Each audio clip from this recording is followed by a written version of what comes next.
கிறிஸ்து இயேசுவுக்குள் பிரியமாக அழைக்கப்பட்டு தெரிந்து கொள்ளப்பட்ட அன்பு சகோதர மற்றும் சகோதரிகளே, உங்கள் அனைவருக்கும் நம்முடைய சர்வ வல்லமை கொண்ட பரலோக பிதாவாகிய தேவனுடைய பரிசுத்தம் நிறைந்த நாமத்தினாலும் அவரது ஒரே பேரான குமாரனும் நமது அருமை இரட்சகரும் ராஜாவுமாகிய கிறிஸ்து இயேசுவினுடைய இனிதான நாமத்தினாலும் கிருபை அன்போடு கூடிய சமாதானமும் உண்டாகி பெருக கிடவது என்கிற அன்பின் வாழ்த்துக்களுடன் இன்றைய நாளிலும் நாம் சற்று நேரம் தேவனுடைய பரிசுத்தமான சத்திய வார்த்தைகளை தியானிக்கலாம். இன்றைய தினத்தில் நம்ம பார்க்க இருக்கிற பாடத்தினுடைய தலைப்பு விசுவாசம் மற்றும் பொறுமைக்கான பரீட்சைகள் அல்லது சோதனைகள் அப்படி கூட சொல்லலாம். விசுவாசம் மற்றும் பொறுமைக்கான பரீட்சைகள். ஆதார வசனமாக யாக்கோபு நிருபம் 1ஆம் அதிகாரம் 3ஆம் வசனத்தை வாசிக்க கேட்கலாம். உங்கள் விசுவாசத்தின் பரீட்சையானது பொறுமையை உண்டாக்குமென்று அறிந்து அதை மிகுந்த சந்தோஷமாக எண்ணுங்கள். உங்கள் விசுவாசத்தின் பரீட்சையானது பொறுமையை உண்டாக்கும் என்று அறிந்து அதை மிகுந்த சந்தோஷமாக எண்ணுங்கள். இந்த வசனத்தில் 2 கேரக்டரும் இணைந்து காணப்படுவதை நம்ம பார்க்குறோம். யாக்கோபு விசுவாசத்தோடு பொறுமையையும் இணைத்து இந்த 2 குணப்பண்புகளுக்கும் இடையில ஒரு தொடர்பு இருப்பதையும் அது பல பரீட்சைகள் மூலமாக சோதனைகள் மூலமாகவே உறுதிப்படும் என்பதாக அவர் குறிப்பிடுகிறதை நம்ம பார்க்குறோம். அது மாத்திரமல்ல, இந்த விசுவாசம் மற்றும் பொறுமைக்கான பரீட்சை உங்களுக்கு ஒரு சந்தோஷத்தை தான் உண்டாக்கும். அது நமக்கு நன்மைக்காக தேவன் அனுமதிக்கிறார் என்பதை உணர்ந்து அதை சந்தோஷமாக எண்ணுங்க. ஏன்னா ஒரு சோதனைக்குள்ள சோதிக்கப்படக்கூடியது ஒரு கேரக்டர் கிடையாது, ஒரு குணலட்சணம் நமக்குள்ள உருவாகணும். அப்படிங்கிறதுக்காக தேவன் பல குணப்பண்புகளை நமக்குள்ள புடமிடுகிறார். இப்ப உதாரணத்துக்கு பார்க்கும்போது தேவனுடைய குணலட்சணத்துல அல்லது சாயல்ல தலையானது அன்பு இல்லைங்களா? அப்போ தேவனுடைய சாயலின்படியையும் ரூபத்தின்படியையும் சிருஷ்டிக்கப்பட்ட மனிதனுக்குள்ள கூட 4 குணலட்சணத்தில் அன்பு பிரதானமானது. இப்போ அன்பை வரிசைப்படுத்தும் போது, அன்புக்குள் இருக்கக்கூடிய மற்ற குணப்பண்புகளை நம்ம வரிசைப்படுத்தும் போது, அன்புக்கு அப்புறமா இரக்கம், தயவு, சாந்தம், பொறுமை, சகிப்புத்தன்மை, விட்டு கொடுப்பது, இதெல்லாம் எது இருந்தால் மட்டும்தான் வரும். அன்புன்ற ஒரு விஷயம் இருந்தால் மட்டும்தான் இன்னொரு மீது இரக்கம் காண்பிக்க முடியும், பரிவு காட்ட முடியும், தயவு காட்ட முடியும், பொறுமையோடு இருக்க முடியும், விட்டு கொடுக்க முடியும், சகிப்புத்தன்மை காட்ட முடியும். அப்ப ஒரு குணத்தோடு மற்றொரு குணம் தொடர்பு படுது. அன்புக்கு கீழே வளரக்கூடிய கனிகள் இவைகள் எல்லாம். பட் அந்த அன்பு அப்படிங்கிற ஒரு எல்லையை நம்ம பூரணமா அந்த எல்லையை நம்ம எட்டி பிடிக்கணும் அப்படின்னா, அந்த சாயல்ல முழுமை அடையணும்னா, அந்த கேரக்டர்ல அதற்கு உள்ளிருக்கக்கூடிய அநேக குணப்பண்புகள் சோதிக்கப்படுது. அப்ப எல்லா முடிவில் எங்க கொண்டு போய் விடுது? பரிபூரணமான அன்புக்கு. அந்த மாதிரி ஒன்றில் ஒன்று தொடர்பு உடைய குணலட்சணங்கள், அவைகள் ஒன்றை ஒன்று எப்படி சந்திக்குது, எப்படி சோதிக்கப்படுது அப்படிங்கும் போது 2 உதாரணத்தை தான் இந்த வசனத்தில் பார்க்கிறோம். விசுவாசம் மற்றும் பொறுமை. இந்த இடத்துல அன்பு வரல, அன்புங்கிற வார்த்தை இடம்பெறலையே தவிர, விசுவாசம் தேவன் பேர்ல வைக்கக்கூடிய விசுவாசம் எதுக்கு வழி நடத்துதுன்றாரு? பொறுமைக்கு. அப்ப விசுவாசத்திற்கு பல பரீட்சைகள் உண்டு. அந்த பல பரீட்சைகளை கடந்து வரக்கூடிய ஒரு மனிதன் பொறுமை என்கின்ற இன்னொரு குணத்தை கத்துக்கிறான். அந்த பொறுமை எதுல காணப்படக்கூடிய கனினா அன்பில் காணப்படக்கூடிய கனி. புரியுதுங்களா? அப்ப விசுவாச சோதனை, விசுவாசம் என்பது அன்பு இல்லை. பட் அந்த விசுவாசம் சோதிக்கப்படுவது பொறுமை வளர்ச்சி அடைவதற்குன்றார். இப்ப பொறுமை ஒரு மனிதனுக்குள்ள பூரணப்பட்டா அந்த மனிதன் யாராக இருப்பார் அப்படின்னா, நிச்சயம் அன்புல தேர்ச்சி அடைந்தவராக காணப்படுவார். ஆக விசுவாசம், அன்பு, தயவு, இச்சையடக்கம், சாந்தம், அமைதல், பொறுமை, விட்டு கொடுத்தல், சகிப்புத்தன்மை, இப்படி நம்ம படிக்கக்கூடிய கனிகள் அனைத்தும் அன்புங்கிற ஒரு இடத்துக்கு கொண்டு போய் நம்மளை சேர்க்கக்கூடியதான். பட் அந்த பூரண நிலை உடனடியாக கிடைச்சிருமானா, சோதிக்கப்படுகிறவர்கள் தொடர்ந்து ரொட்டேஷனா சோதிக்கப்படுவதன் மூலமாக மட்டும்தான் பல குணலட்சணங்கள் அவங்களுக்குள்ள பூரணப்படுத்தப்பட்டு ஒரு முழுமையான அன்பை நோக்கி அவங்கள கொண்டு போகுதுன்னு நம்ம பார்க்குறோம். பாருங்க, அதுக்கு இசைவான ரோமர்ல அப்போஸ்தலனாகிய பவுல் எழுதக்கூடிய வார்த்தை 5ஆம் அதிகாரம் வசனம் 3 மற்றும் 4. அது மாத்திரமல்ல, உபத்திரவம் பொறுமையையும், பொறுமை பரீட்சையையும், பரீட்சை நம்பிக்கையையும் உண்டாக்குறதென்று நாங்கள் அறிந்து உபத்திரவங்களிலேயும் மேன்மை பாராட்டுகிறோம். இதுல கூடுதல் தகவல் ஒன்று கொடுக்கிறார். உபத்திரவப்படுவதே எதற்கு அப்படின்னு. இங்க விசுவாசம் வரல வார்த்தை, பட் உபத்திரவம் ஆரம்பிக்கிறார். விசுவாசத்தை புடமிடுவதுக்கு பேர் தான் உபத்திரவம் பார்க்கிறோம். உபத்திரவம் வந்தாதான் விசுவாசம் வளர்ச்சி அடையும். இப்ப அந்த உபத்திரவம் பொறுமையை உண்டாக்கும். இங்க விசுவாசத்துக்கு முன்னாடி என்ன வார்த்தை வந்துருச்சு? பொறுமை உபத்திரவம் வந்துருச்சு. உபத்திரவமும் எதை உண்டாக்குதுன்றாரு இங்க? பொறுமையையும், பொறுமை பரீட்சையை உண்டாக்குதுங்கிறார் திரும்ப. இது என்ன ஆச்சரியமா இருக்கு? பரீட்சைங்கிறது ஒரு குணலட்சணமே கிடையாது. அப்படின்னா ஒரு சோதனைகளில் மீண்டும் மீண்டும் பழகுவதுக்கு பேரு பரீட்சை. அப்ப பொறுமை வந்துருச்சு. பொறுமையில நீடிக்கிறமாங்கிறதுக்கு மீண்டும் மீண்டும் அதே சூழ்நிலைகளில் சோதிக்கப்பட்டோம்னா அதுக்கு பேரு பரீட்சை. அப்ப உபத்திரவத்துக்குள்ளேயும் விசுவாச சோதனைகளுக்குள்ளேயும் பொறுமை உண்டாகப்படுது. பொறுமை உண்டாகிறதுல நம்ம நிலைச்சிருக்கிறோமான்னு பார்க்கறதுக்காக பொறுமைக்கே தொடர்ந்து பரீட்சை வைக்கப்படுது. அந்த பரீட்சை எங்க தான் வழி நடத்துதுங்கிறாருன்னா திரும்ப நம்பிக்கையவே உண்டாக்குதுங்கிறார். நம்பிக்கை விசுவாசத்தினுடைய மாற்று பெயர். அப்ப அந்த பொறுமைக்கான பரீட்சை, விசுவாச சோதனை, உபத்திரவத்தில் நம்ம புடமிடப்படுவது எல்லாமே எங்க போய் முடியுதுங்கிறார்னா மீண்டும் தேவன் பேர்ல அசைக்க முடியாத நம்பிக்கையவே உண்டாக்குது. அதனால உபத்திரவம் எங்களுக்கு வருதுன்னு தெரிஞ்சு உபத்திரவங்களிலேயும் மேன்மை பாராட்டுகிறோம். ஸோ இந்த அநேக கனிகள் நமக்குள்ள உருவாகணும். அது பூரணம் அடையும் போது அது அன்பாக முழுமையடையும். அதற்கு இடையில நிறைய குணலட்சணங்கள் பலவிதமான அமைப்புகளாக சேர்ந்து ஒரு முழுமையை உண்டாக்குது. இதை நம்ம எப்படி புரிஞ்சுக்கலாம் அப்படின்னா, இப்போ உதாரணத்திற்கு ஒரு மணவரையில் அல்லது ஒரு பந்தல்ல சீரியல் செட்டு போடுறாங்க. அப்போ அந்த சீரியல் பல்பு அநேக பல்புகளாக சேர்ந்து ஒளிரும். நமக்கு பார்க்க எப்படி இருக்கும்? அந்த முழு பந்தலும் பார்க்கறதுக்கு எப்படி இருக்கும்? பலபலன்னு இருக்கும். ஆனால் அதில் ஒரு பகுதியில் ஒரு சீரியல் எரியாமல் இருந்து 3 டைரக்ஷனில் இருந்துச்சுன்னா பார்க்க எப்படி இருக்கும்?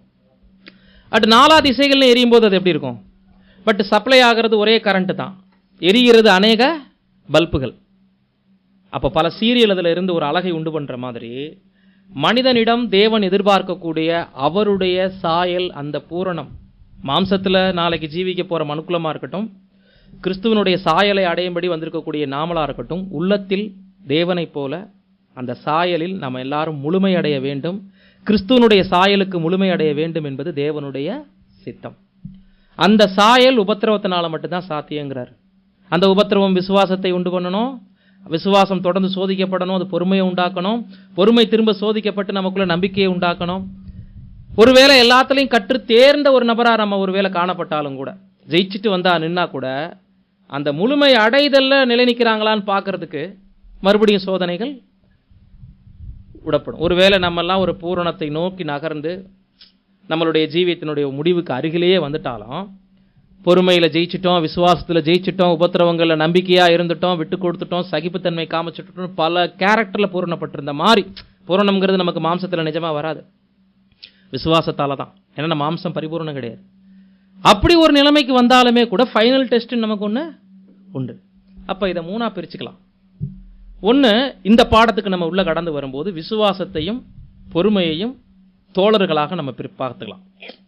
இரண்டும் ஒரே ஒரு குணலட்சணத்தை நமக்குள்ள உருவாக்கக்கூடிய ஒரு தோழமை குணங்கள், தேவன் எதிர்பார்க்கக்கூடிய அருமையான அன்பை நமக்குள்ள பேணி வளர்க்கக்கூடிய குணப்பண்புகளில் முக்கியத்துவம் வகுக்கக்கூடியது விசுவாசமும் பொறுமை. இந்த விசுவாசம் பொறுமை பக்கத்தில் இருக்கு. இது நமக்குள்ள பூரணமாகும்படி பல்வேறு விதங்களில் சோதனை நமக்குள்ள வருது. அப்போ விசுவாசம் ஒரு மனிதனுக்குள்ள இருக்கும், அது ஆரம்ப நிலை. இப்போ நாமெல்லாம் தேவனை அறிந்த நாட்களில் அல்லது கர்த்தராகிய இயேசு கிறிஸ்துவை அறிந்த நாட்களில் அந்த விசுவாசத்துக்கு வந்துட்டோம் இல்லைங்களா? இது விசுவாசம் நமக்குள்ள இருந்துட்டு ஆரம்ப நிலைன்னு வச்சுக்கோங்க.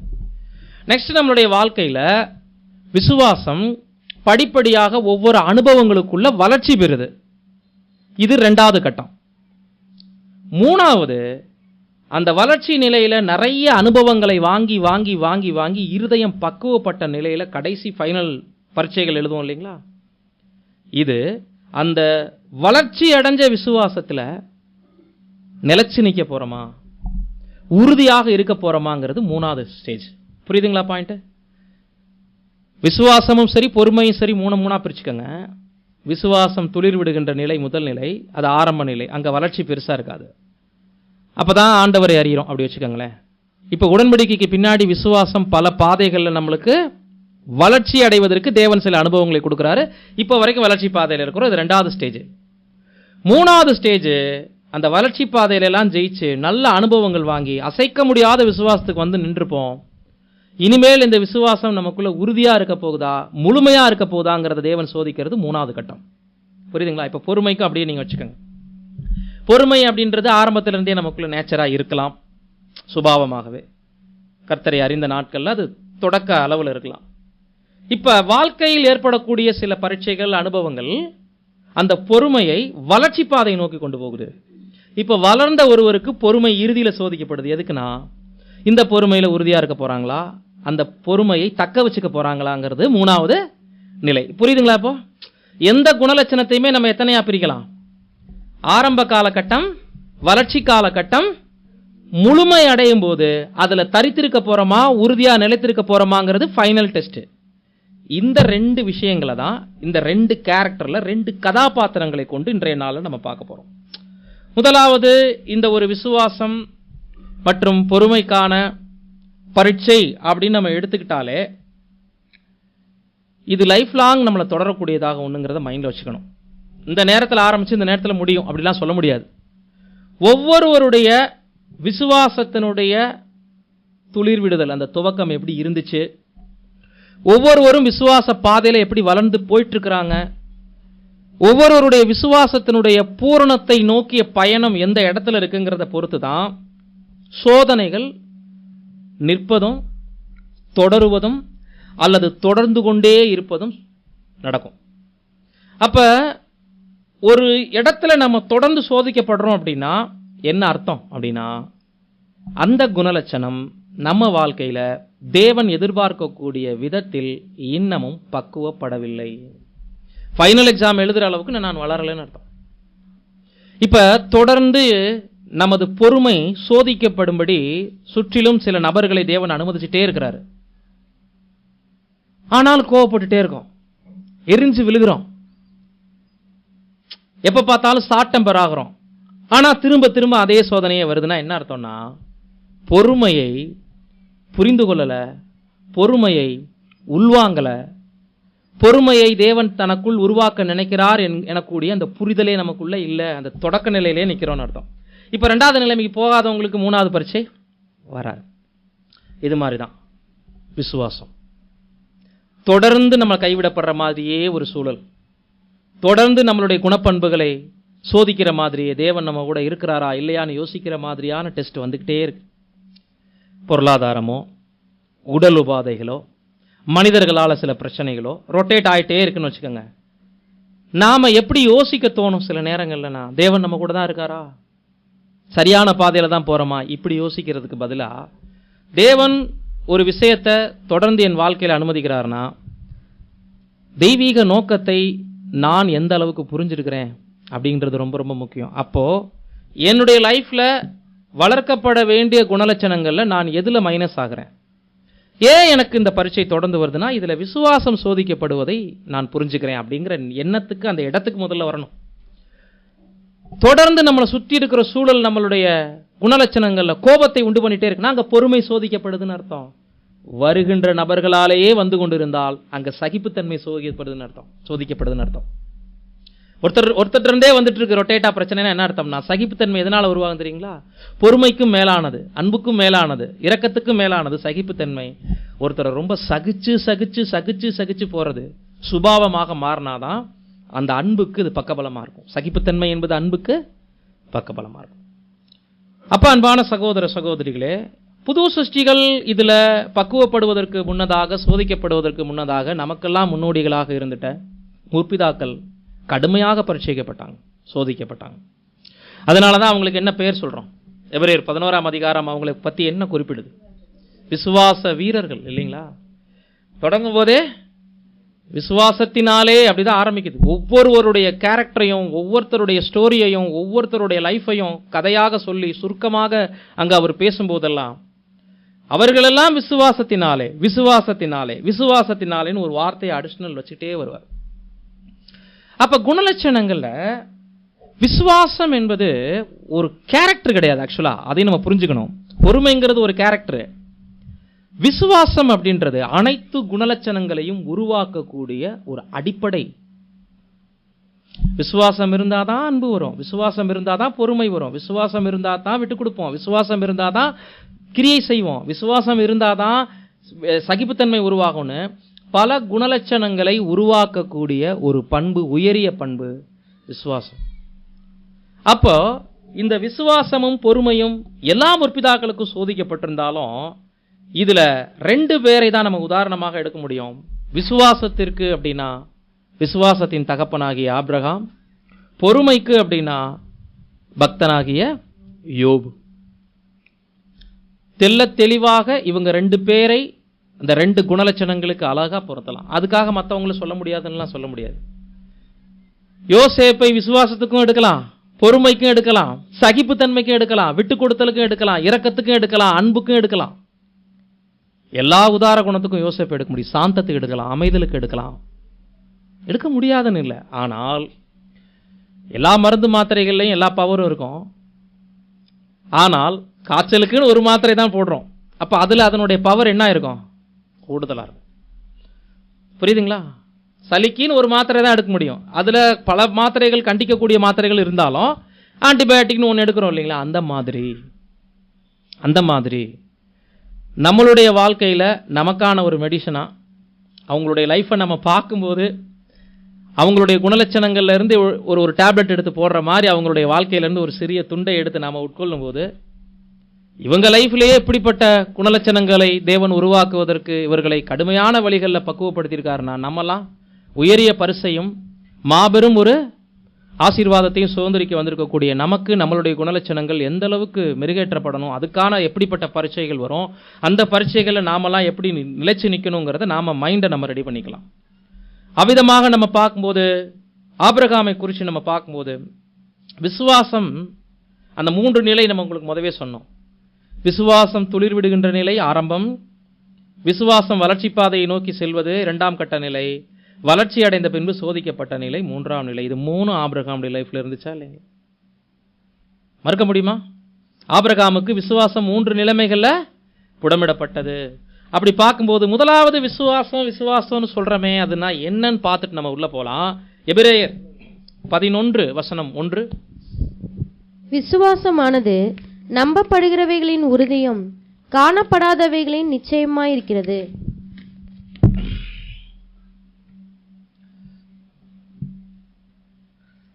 பிரியமானவர்களே, இங்க பார்க்கிறோம், விசுவாசமானது நம்பப்படுகிறவைகளின் உறுதி, காணப்படாதவைகளின் நிச்சயம்.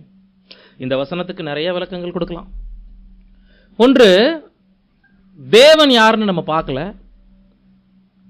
தேவனுடைய கிரியேஷன் என்ன அப்படின்றத நம்ம கரங்கள்ல தொட்டு பார்க்கல, தூரத்துல இருந்து பார்க்கிறோம். ஆகாய விரிவை, அவருடைய சிருஷ்டிப்பை நம்ம உணர்ந்திருக்கிறோம், தொட்டு பார்த்துருக்கிறோம்னா அது பூமியில் இருக்கக்கூடிய சில காரியங்களை, மனித சிருஷ்டிப்பிலிருந்து விலங்குகள், பறவைகள், இவைகளெல்லாம் நம்ம காணக்கூடிய கிரியேஷன். ஆனால் பரலோகம், ஆகாய விரிவு, அங்க இருக்கக்கூடிய ஏனைய படைப்புகள், தூதர்கள், பிரம்மாண்டமான சிருஷ்டிப்புகள் மேல இருக்கு, இதெல்லாம் நம்ம பார்க்கல. காணப்படாதவைகள் நமக்கு அப்பாற்பட்டது நிறைய இருக்கு.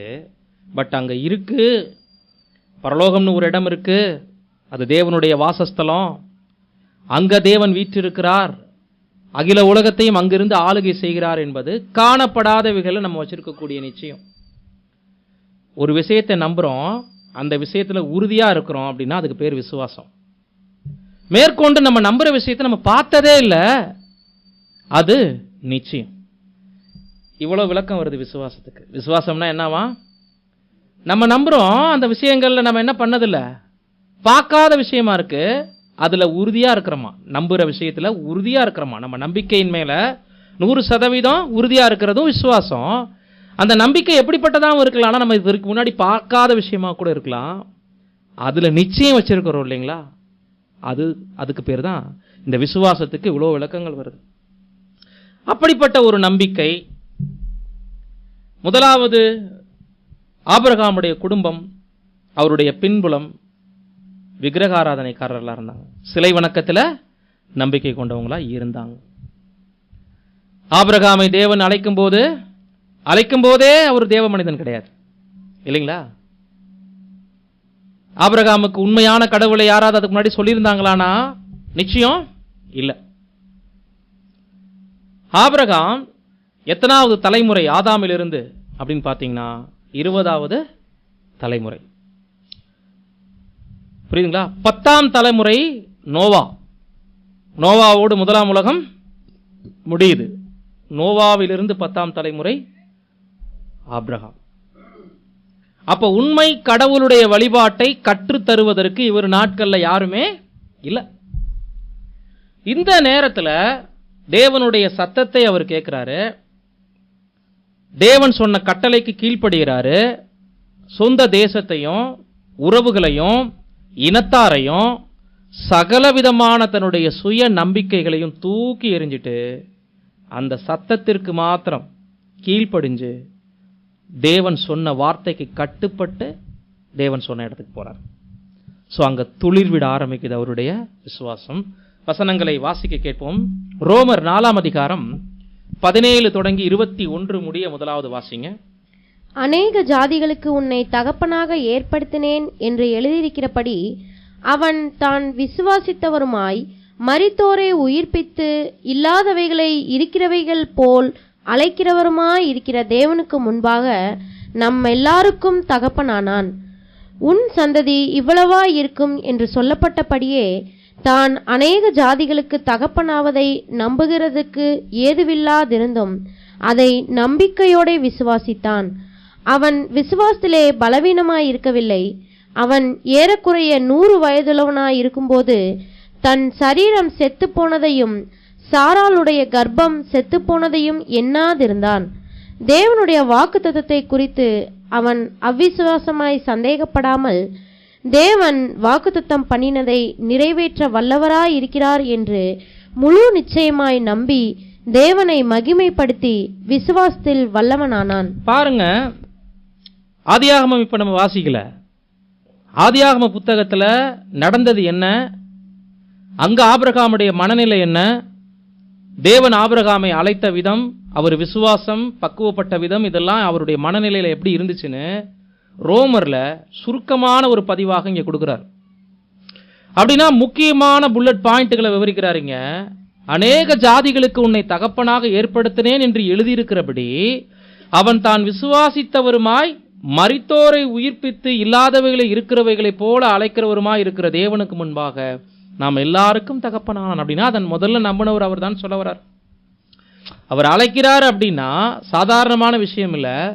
மரித்தோரையே அவரால் உயிரோடு கொண்டுட்டு வர முடியுங்கிற முதல் நம்பிக்கையை வேதாகமத்தில் ஒரு மனிதன் நமக்கெல்லாம் கற்றுக் கொடுத்துருக்கிறாருன்னா, தேவன் பேரில் இவ்வளோ நம்பிக்கை இருக்கணும், அவரால் இறந்து போனவங்களையும் உயிரோடு கொண்டுட்டு வர முடியுங்கிற நம்பிக்கையை ஒரு மனிதன் உடையவராக இருந்தார்னா அவர் ஆபிரகாம் தான். அவர் தான் நம்ம எல்லாருக்கும் விசுவாசத்தின் தகப்பன் அப்படின்னு அவருடைய லைஃப்பை குறித்த ஒரு சுருக்கத்தை இங்கே பதிவு பண்ணுறார்.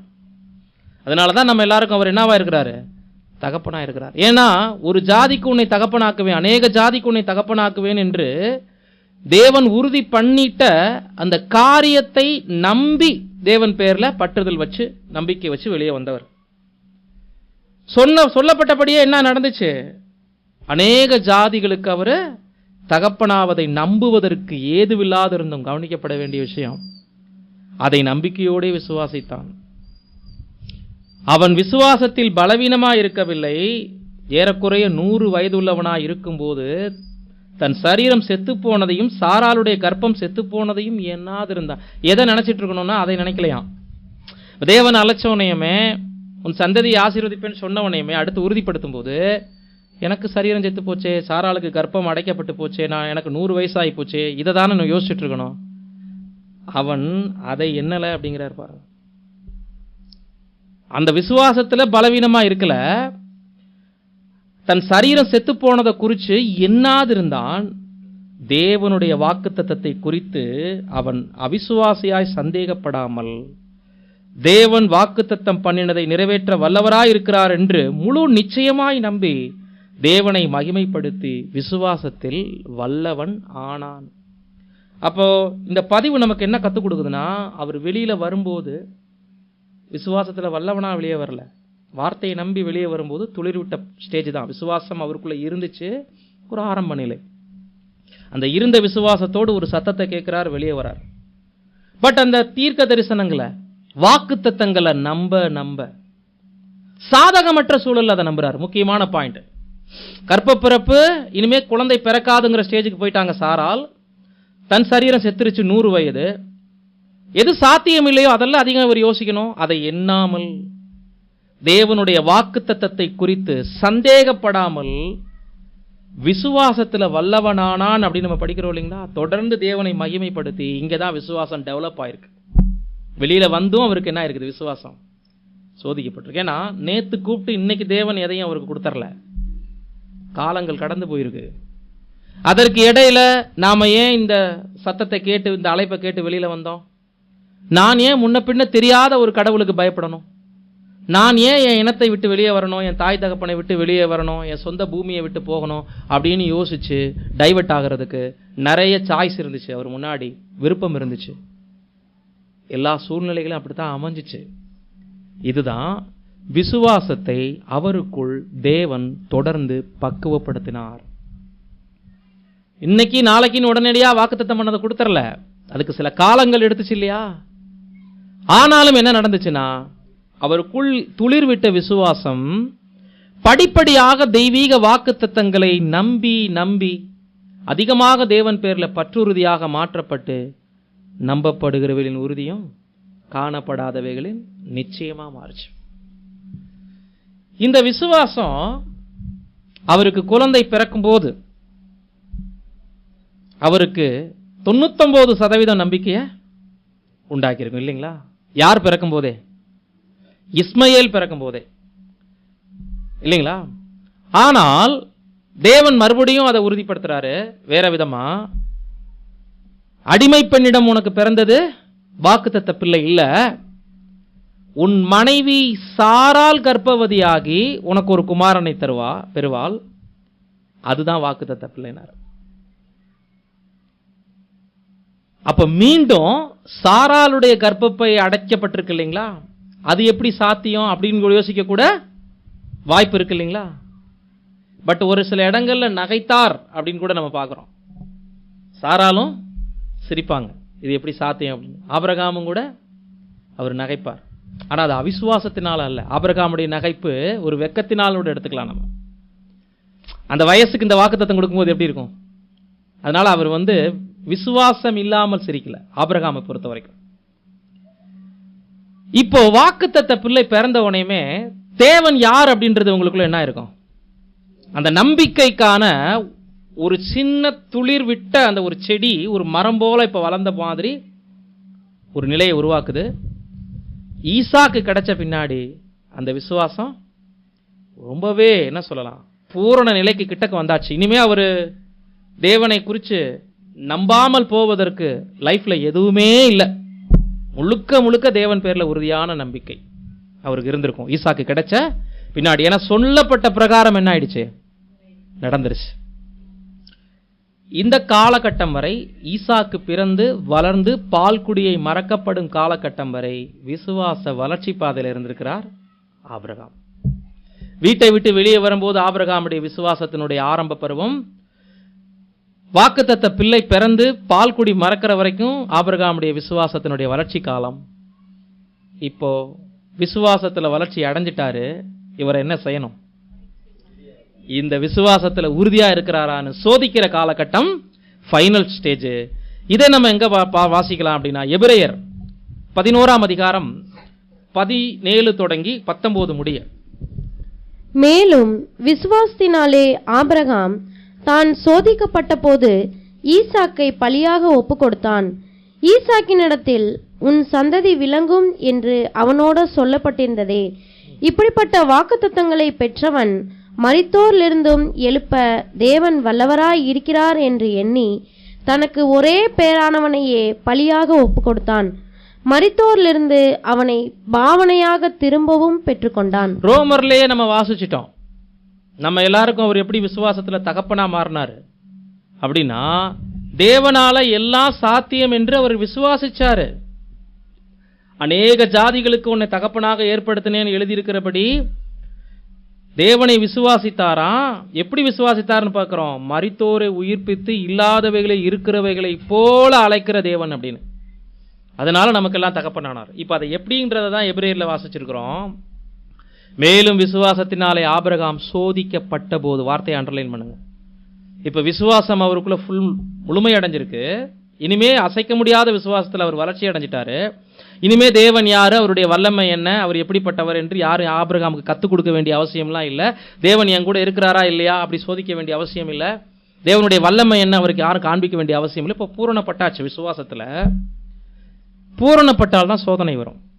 இப்ப சோதிக்கப்பட்ட போது அப்படின்னா, இவ்வளவு காலகட்டம் வளர்ந்து வந்த இந்த விசுவாசம் எப்படி சோதிக்கப்படுதுன்னா, நான் கொடுத்த உன் மகனையே வாக்குத்தத்த பிள்ளையாக நான் உனக்கு கொடுத்துட்ட ஒரே புத்திரனையே ஏகசுதனையே மீண்டுமாக எனக்காக பலியாக ஒப்பு கொடுக்கணும்னு தேவன் கேட்டது சாதாரணமான விஷயம் இல்லை. ஆபிரகாம் இப்படிப்பட்ட ஒரு பலியை, இப்படிப்பட்ட ஒரு காணிக்கையை தேவன் கேட்பார் அப்படின்றத கற்பனை கூட பண்ணியிருக்க மாட்டார். நிறைய ஆடு மாடுகள் எருதுகள் ஒட்டகங்களை கேட்டிருந்தா சந்தோஷமா செலுத்தியிருக்கலாம். 1000 பேருக்கு அன்னதானம் பண்ணு அப்படி சொல்லியிருந்திருக்கலாம். பெரிய ஆலயம் கட்டு அப்படி தேவன் கேட்டிருக்கலாம். பட் இந்த சோதனையே கற்பனைக்கு எட்டாதது. ஏன்னா பலியாக ஒப்பு கொடுத்துட்ட தன்னுடைய மகனுக்கு என்ன வாக்குத்தத்தம் அவர் மேல இருக்குன்னா, ஈசாக்கினிடத்தில் உன் சந்ததி விளங்கும் என்று அவனோட சொல்லப்பட்டிருந்ததே. இப்படிப்பட்ட வாக்குத்தத்தங்களை பெற்றவன் எப்படி விசுவாசத்துல சோதிக்கப்படும் போது ஜெயிச்சார்னு சொல்றாரு. ஆன்சரு, மரித்தோரிலிருந்து எழுப்ப தேவன் வல்லவராய் இருக்கிறார் என்று எண்ணி தனக்கு ஒரே பேரானவனையே பலியாக ஒப்பு கொடுத்தான். மரித்தோரில் இருந்து அவனை பாவனையாக திரும்பவும் பெற்றான். தூக்கம் இல்லை 3 நாளா இல்லைங்களா அவருக்கு. பலியாக ஈசாக்கை நடத்தி கூட்டிட்டு போகும்போது கூட பலிக்கான ஆடு மாடுகள் இல்ல. எங்கப்பா ஆடு மாடுன்னு கேட்கும்போது தேவன் பார்த்துக் கொள்வார்னு சொல்லிட்டு சமாதானப்படுத்தி கூட்டிட்டு போறாரு. குறிப்பிட்ட தூரத்துல போய் வேற யாரையும் தன்னோட கூட்டிட்டு போகாம ஈசாக்கும் ஆபிரகாமும் மட்டும் தனிமைப்படுத்தப்பட்டு போறாங்க. அந்த 3 நாள் வயதான நாட்கள்ல, ஏறக்குறைய பேரம்பேத்தி பிறக்கக்கூடிய வயசுல ஒரு குழந்தை, அது வாக்குத்தத்த பிள்ளை, ஒரே பேரான மகன். ரொம்ப எவ்வளவு விருப்பம் இருந்திருக்கும், அவ்வளோ ஒரு அன்பு வச்சிட்ட தன் மகனை தேவன் கேட்டுட்டார் என்பதற்காக மாறுத்தரமாக எந்த கேள்வியும் கேட்கல. அவர் தேவனே நீங்க ஒருவேளை இஸ்மேல் எடுத்துக்கங்க சொல்லியிருக்கலாம், என்னுடைய ஆடு மாடுகள் ஒட்டகங்கள் எவ்வளவு வேணாலும் எடுத்துக்கங்க, அல்லது ஏன் உயிரை கூட எடுத்துக்கங்க, இப்படி ஏதாவது விதண்டவாதம் பண்ணியிருக்கலாம். மாறுத்தரம் அவர் ஒண்ணுமே சொல்லல. அவர் மைண்ட்ல இருந்ததெல்லாம், நான் அழைக்கப்படும் போது அந்த கடவுள் யாருன்னு எனக்கு தெரியாது. என் வாழ்க்கையில் இன்னைக்கு இவ்வளவு தூரம் ஒரு தனி ஒரு ஜாதிக்கு நான் ஒரு முதலாளியா இருக்கிறேன் அப்படின்னா அதுவும் என்னுடைய ஏற்பாடு கிடையாது. ஏன்னா ஈசாக்கு வர்றதுக்கு முன்னாடி நிறைய வேலையாட்கள் இருந்தாங்க.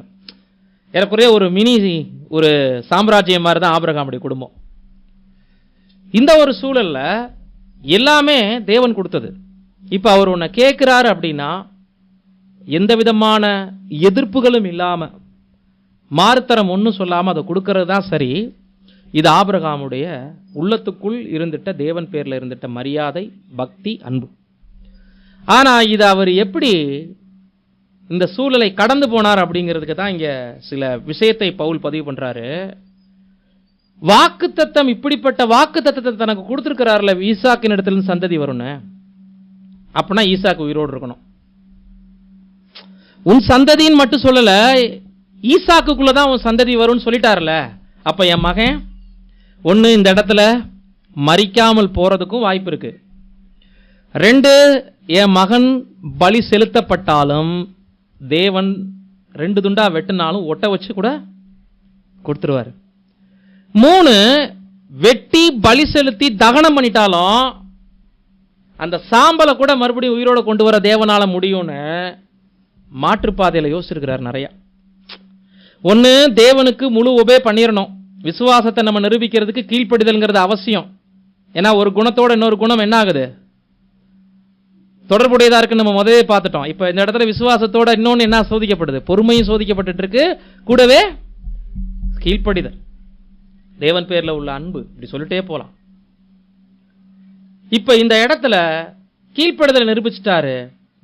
அவருக்கு பின்புலத்தில் இருந்துட்ட சப்போர்ட்டிவான விஷயம் என்ன, அதான் விசுவாசம். தேவன் பேர்ல விசுவாசம். காணாத தேவன் உன் மகனை அப்படியே திருப்பி தருவார். வெட்ட போற இடத்துல தடுத்து நிறுத்துவாருங்கிறத ஒருவேளை யோசிச்சாரா என்னன்னு நமக்கு தெரியல. ஏன்னா ஆபிரகாமுடைய மனநிலைக்குள்ள நம்ம போய் யோசிக்க முடியாது. ஆனால் இந்த வார்த்தை மரித்தோரில் இருந்தும் எழுப்ப தேவன் வல்லவராக இருக்கிறாருங்கிறது, முதல் உயிர்த்தெழுதலை யார் தான் வேதாகமத்தில் விசுவாசிருக்காங்கிறத நம்பிக்கை கொடுக்குது நமக்கு. நாம் உயிர்த்தெழுதலை பற்றி பழைய ஏற்பாடு எழுதப்படுவதற்கு முன்னதாகவே, நியாயப்பிரமாணம் வருவதற்கு முன்னாடி, இஸ்ரேல் ஜனங்களுக்கு தெரியாததுக்கு முன்னாடியே ஒரு மனிதனுக்கு தெரிஞ்சிருக்குதுன்னா அவர் யாரு? ஆபிரகாம். தன் மகனை உயிரோட கொண்டு வந்து தர தேவன் வல்லமை உள்ளவராக இருக்கிறாருங்கிற நம்பி ஒரே பேரானவனையே பலியாக கொடுத்தான். மரித்தோரிலிருந்து அவனை பாவனையாகவும் திரும்ப பெற்றான்னா என்ன அர்த்தம்னா, பட்டயத்தை கையில ஓங்கி ஈசாக்கை நோக்கி குறி வைக்கும் போதே ஆபிரகாமுடைய பார்வையிலிருந்து தன் மகனை வெட்டி கொன்னுட்டதாக அர்த்தம். தேவனுடைய பார்வையிலிருந்து அந்த பலியை தேவன் ஏற்றுக்கொண்டதாக அர்த்தம். அந்த ஒரு நொடி ஆபிரகாமுடைய நிலையிலிருந்து அவர் கரங்களை ஓங்கும் பொழுதே தேவன் எதிர்பார்த்த பலியை கொடுத்துட்டதாக அர்த்தப்படுது. ஆபிரகாம் தேவன் கேட்டதை அவர் கொடுத்துட்டதாக அர்த்தப்படுது. இப்போ தேவன் அதை தடுத்து நிறுத்தி பிள்ளையாண்டான் மேல கை போடாதேன்னு சொல்லி அந்த இடத்துல ஒரு ஆட்டுக்கடாவை கொடுக்கிறார் இல்லைங்களா. இன்னைக்கு பக்ரீத் கொண்டாடினாங்கல்ல கடந்த மாதங்கள்ல முஸ்லிம்ஸ், அது எதன் பின்னணி? அவங்க இப்ராஹிம் சொல்லுவாங்க. இப்ராஹிம் என்ன பண்ணாரு, அந்த ஆட்டை பலி செலுத்தினால தான் எல்லா வீடுகளையும் பக்ரீத் அப்போ ஆட்டை கொன்று அதனுடைய மாம்சத்தை எல்லாத்துக்கும் பங்கு போட்டு கொடுப்பாங்க. சொந்தக்காரவங்களுக்கும் அக்கம் பக்கத்தில் இருக்கக்கூடிய வீட்டுக்காரங்களுக்கும் பங்கு போட்டு கொடுக்கறது தான் அந்த பக்ரீத். இந்த நாளை நினைவு கூறுறது தான் பக்ரீத். என்ன கொஞ்சம் பைபிளை விட அவங்க கொஞ்சம் கூடுதலான நிறைய கதைகளை இணைச்சிருப்பாங்க அதோட. பட் இதுதான் அங்கே நடந்தது. அப்போ விசுவாசம் என்பது ஒரு மனிதனுடைய மனநிலையில எந்த அளவுக்கு தேவன் எதிர்பார்க்கக்கூடிய அந்த தரம், அந்த உயர்வு, அந்த முழுமையை நோக்கி போகுதுங்கிறது மட்டும்தான் தேவனுடைய நோக்கம். ஒரு மனிதனை தொடர்ந்து சிரமப்படுத்தி பார்க்கணும், கஷ்டப்படுத்தணும், உபத்திரவப்படுத்தி பார்க்கணுங்கிறது தேவனுடைய நோக்கம் இல்லைங்கிறது அதில் புரிஞ்சுக்கிறோம். இல்லைன்னா அங்கே தடை பண்ணியிருக்க மாட்டார் இல்லைங்களா. அதில் தேவனுடைய இரக்கம் பார்த்தீங்களா. ஆடு மாடுகளையும் எருதுகளையும் வாயில்லா ஜீவன்களுடைய ரத்தத்தையே நான் விரும்புறதில்ல, நான் ரத்தத்தை குடிக்கிறதில்ல, மாம்சத்தை புசிக்கிறதில்லைன்னு சொல்லியிருக்கிறாரு. தேவனுடைய சாயல்ல படைக்கப்பட்ட ஒரு மனிதனுடைய நரபலியை தேவன் எப்படி ஏற்றுக்கொள்வார்? இதெல்லாம் ஆபிரகாம் யோசிக்கல. பட் விசுவாசம் வச்சிருந்தார், ஏதோ ஒரு நன்மை நடக்க போகுது. எனவே அநேக முற்பிதாக்கள் விசுவாசத்தில் வல்லவர்கள் தான், மாற்று கருத்து இல்லை. இந்த முற்பிதா தான் நேசித்த ஒரே பேரான குமாரனையே தேவனுக்காக பலி செலுத்த 2 துண்டா வெட்டுறதுக்கு பட்டயத்தை ஓங்கியிருக்கிறாருங்கிறது அளவுக்கு அந்த விசுவாசத்துல தகப்பன் என்ற பெயர் யாருமே எடுக்கல. இப்ப புரியுதுங்களா? இப்ப நம்ம லைஃப்ல விசுவாசம் அப்படின்னு சொல்றோம், எங்க இருந்தே நம்மளை விசுவாசிகள் சொல்லிக்கிறோம். பெயர் சபைக்கு நம்ம கடந்து வந்த நாள்ல இருந்து நம்ம விசுவாசிகள் தான் இல்லைங்களா. உண்மையான உபதேசத்துக்கு வந்த பிறகு மகா பரிசுத்தமான விசுவாசம் நம்ம லைஃப்ல வந்துச்சு. நிறைய உபதேச சத்தியங்களை கேட்க கேட்க நாம யாரு, புது சிருஷ்டி, தேவன், தேவகுமாரன், ராஜ்யம், பரலோக ஆசீர்வாதம், அழியாமை எல்லாம் கேட்க கேட்க கேட்க ஒவ்வொரு கான்செப்ட்லையும் விசுவாசத்தை வளர்ச்சி அடைய செய்கிறோம் இல்லைங்களா. உபதேசத்திலேயே விசுவாசம் டெவலப் ஆச்சு. அதோட பழைய மாம்சம் அழியணும், புது சிருஷ்டி வளர்ச்சி அடையணும் போது அந்த புது சிருஷ்டியை வளர்த்தெடுப்பதற்கு வாழ்க்கையில் பல விதங்களில் தேவன் சோதனையை அனுமதிக்கிறாரு. பற்றுறுதி, அந்த அசைக்க முடியாத நம்பிக்கை தேவன் பேரில், கர்த்தர் பேரில் மாத்திரம் வைக்கிறோமா?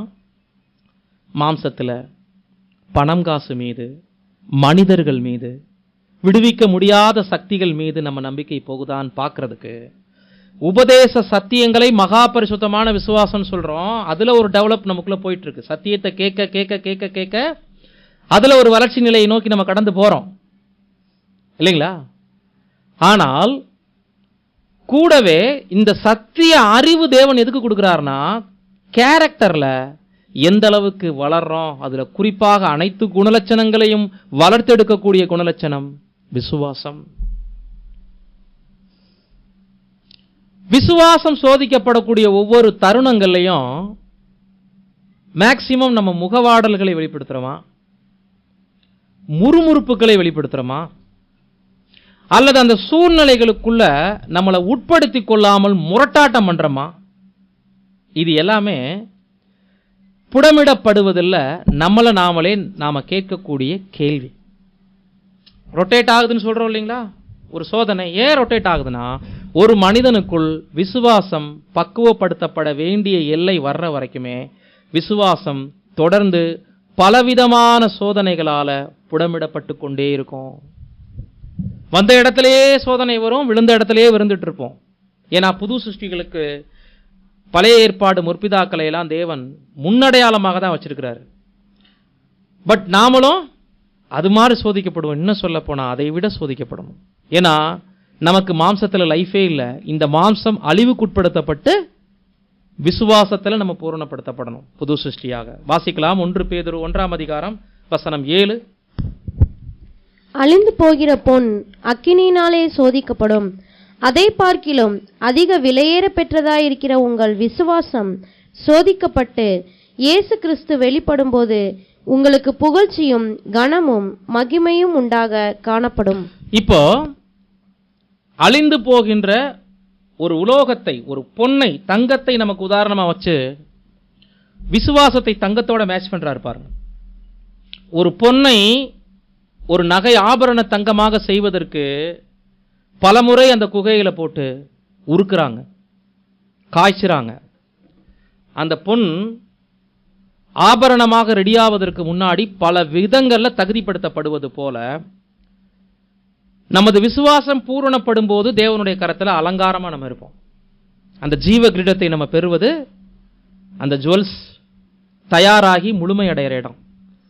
அப்ப அது கிரீடமாக நம்மளுடைய ஜீவன் முழுமை அடைகிறதுக்கு முன்னாடி, புது சிருஷ்டியில நம்ம முழுமை அடைந்து ஓட்டத்தை முடிக்கிறதுக்கு முன்னாடி மண்குகையில அநேக முறை ஒரு பொன் புடமிடுவதை போல நாம் நமது விசுவாசம் சோதிக்கப்பட்டு கர்த்தராகிய இயேசு கிறிஸ்துவினுடைய சாயல் அங்க வெளிப்படும் போதுன்னு சொல்லியிருக்கிறார், உங்களுக்கு புகழ்ச்சியும் கனமும் மகிமையும் உண்டாக காணப்படும். நம்ம விஷயத்துல இந்த வெளிப்படுதலை நம்ம எப்படி புரிஞ்சுக்கலாம்னா, கர்த்தருடைய செகண்ட் கம்மிங் இல்லை, வந்துட்ட பிறகு நம்மளை புடமிட்டு அவரோடு ராஜ்யத்தில் ஆளுகை செய்வதற்கு உயர்த்துற வரைக்கும் ஒவ்வொருத்தருக்கும் பர்சனல் டெஸ்ட் இருக்கு. ஒவ்வொருவருடைய விசுவாசமும் சோதிக்கப்பட்டு எந்த அளவுக்கு புகழ்ச்சியும் கனமும் மகிமையும் உண்டாக காணப்படுதோ அவங்க தான் அவருடைய கரத்தில் ஜுவல்ஸா, அலங்காரமான கிரீடமாக திகழ முடியும். ஸோ பிரியமானவர்களே, லைஃப்ல பல சோதனைகளை நம்ம அனுமதிச்சாலும் அந்த சோதனைகள் அனைத்தும் நமக்கு கற்றுக் கொடுக்கக்கூடிய ஒரு பாடம். பலவிதமான குணலட்சணங்களை இது உருவாக்கும். அடித்தளம் விசுவாசங்கிறத மறந்துடக்கூடாது. ஏன்னா தேவன் தன்னுடைய ஜனங்கள்கிட்ட என்ன எதிர்பார்க்கிறார்னா, நான் மட்டும் உங்களுக்கு போதும். இந்த உலகத்தில் விடுவிக்காத எதன் பேர்லையும் நம்பிக்கை வைக்காதீங்க, தேவன் மாத்திரம் போதுங்கிறத ஆபிரகாமுடைய விசுவாசம். அதனால தான் எல்லாத்தையும் உதறி தள்ளிட்டு போனார். அதனால தான் மகனையே பலி கொடுக்க துணிஞ்சார். இந்த எல்லைக்குள்ள நம்ம போற வரைக்கும் விசுவாசம் சோதிக்கப்பட்டுக்கிட்டே இருக்கும். இப்போ அன்பான சகோதர சகோதரிகளே, இரண்டாவது பொறுமைக்கான பரீட்சை எழுதின ஒரு அருமையான முற்பிதா யோபு. இவர் எந்த காலகட்டத்தில் வாழ்ந்தவர்னு நினைக்கிறீங்க? யோபு ஒரு சரித்திர புஸ்தகம் தான். ஆனால் கிமு கிபின்னு சொல்றதுக்கு சரியான ஏதுவில்லாத ஒரு புத்தகம். கிமுல இத்தனை வருஷத்துல யோபு பிறந்து இத்தனை வருஷத்துல மரிச்சார்னு சொல்ல வேதாகம ஆராய்ச்சியிலேயே நம்மளால முடியல. ஏன்? அப்படின்னா சரியான சரித்திர பதிவேடு இல்லை. பட் யூகிக்கிறாங்க யோபு புத்தகம்தான் வேதாகமத்தில் எழுதப்பட்ட முதல் புத்தகம்னு சொல்றாங்க. அதுக்கு சில ரீசன் இருக்கு. அதை எழுதின ஆசிரியர் மோசேன்னு சொல்றாங்க. முதல் 5 ஆகமத்தை எழுதுறதுக்கு முன்னாடியே, ஆதியாகமத்துக்கு முன்னாடியே யோபத்தான் அவர் எழுதியிருக்கணும்னு சொல்றாங்க.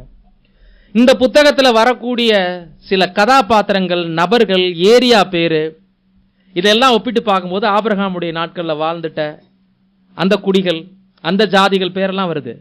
அப்ப நிச்சயமா ஆபிரகாமிலிருந்து யோசேப்பு இந்த ஜெனரேஷனுக்கு உட்பட்டு அவர் வாழ்ந்திருக்கணும்னு கணிக்கப்படுது.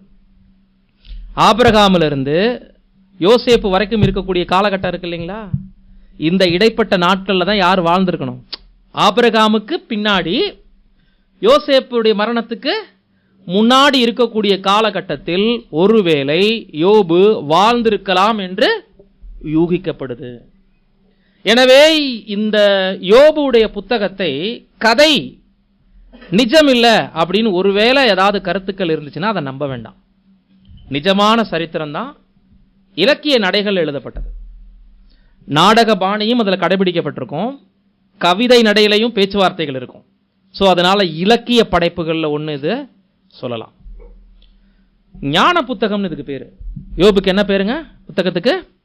ஞான புத்தகம். என்ன ஞான புத்தகம் அப்படின்னா, மனிதனுக்கு சிந்தையில் புலப்படாத ஞானம். தேவன் யார், மனுக்குலத்தின் விஷயத்தில் தேவன் என்ன செய்கிறார்,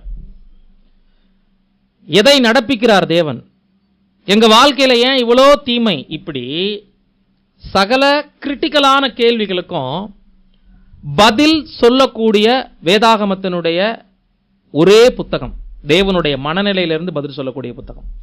நிறைய பிரசங்கில கூட ஆன்சர் இருக்கு, நீதிமொழிகள் இருக்கு, ஆபகுக் தீர்க்கதரிசி கேட்கிறாரு, நிறைய விஷயங்கள் நம்ம படிக்கிறோம், சங்கீதத்தில் இருக்கு.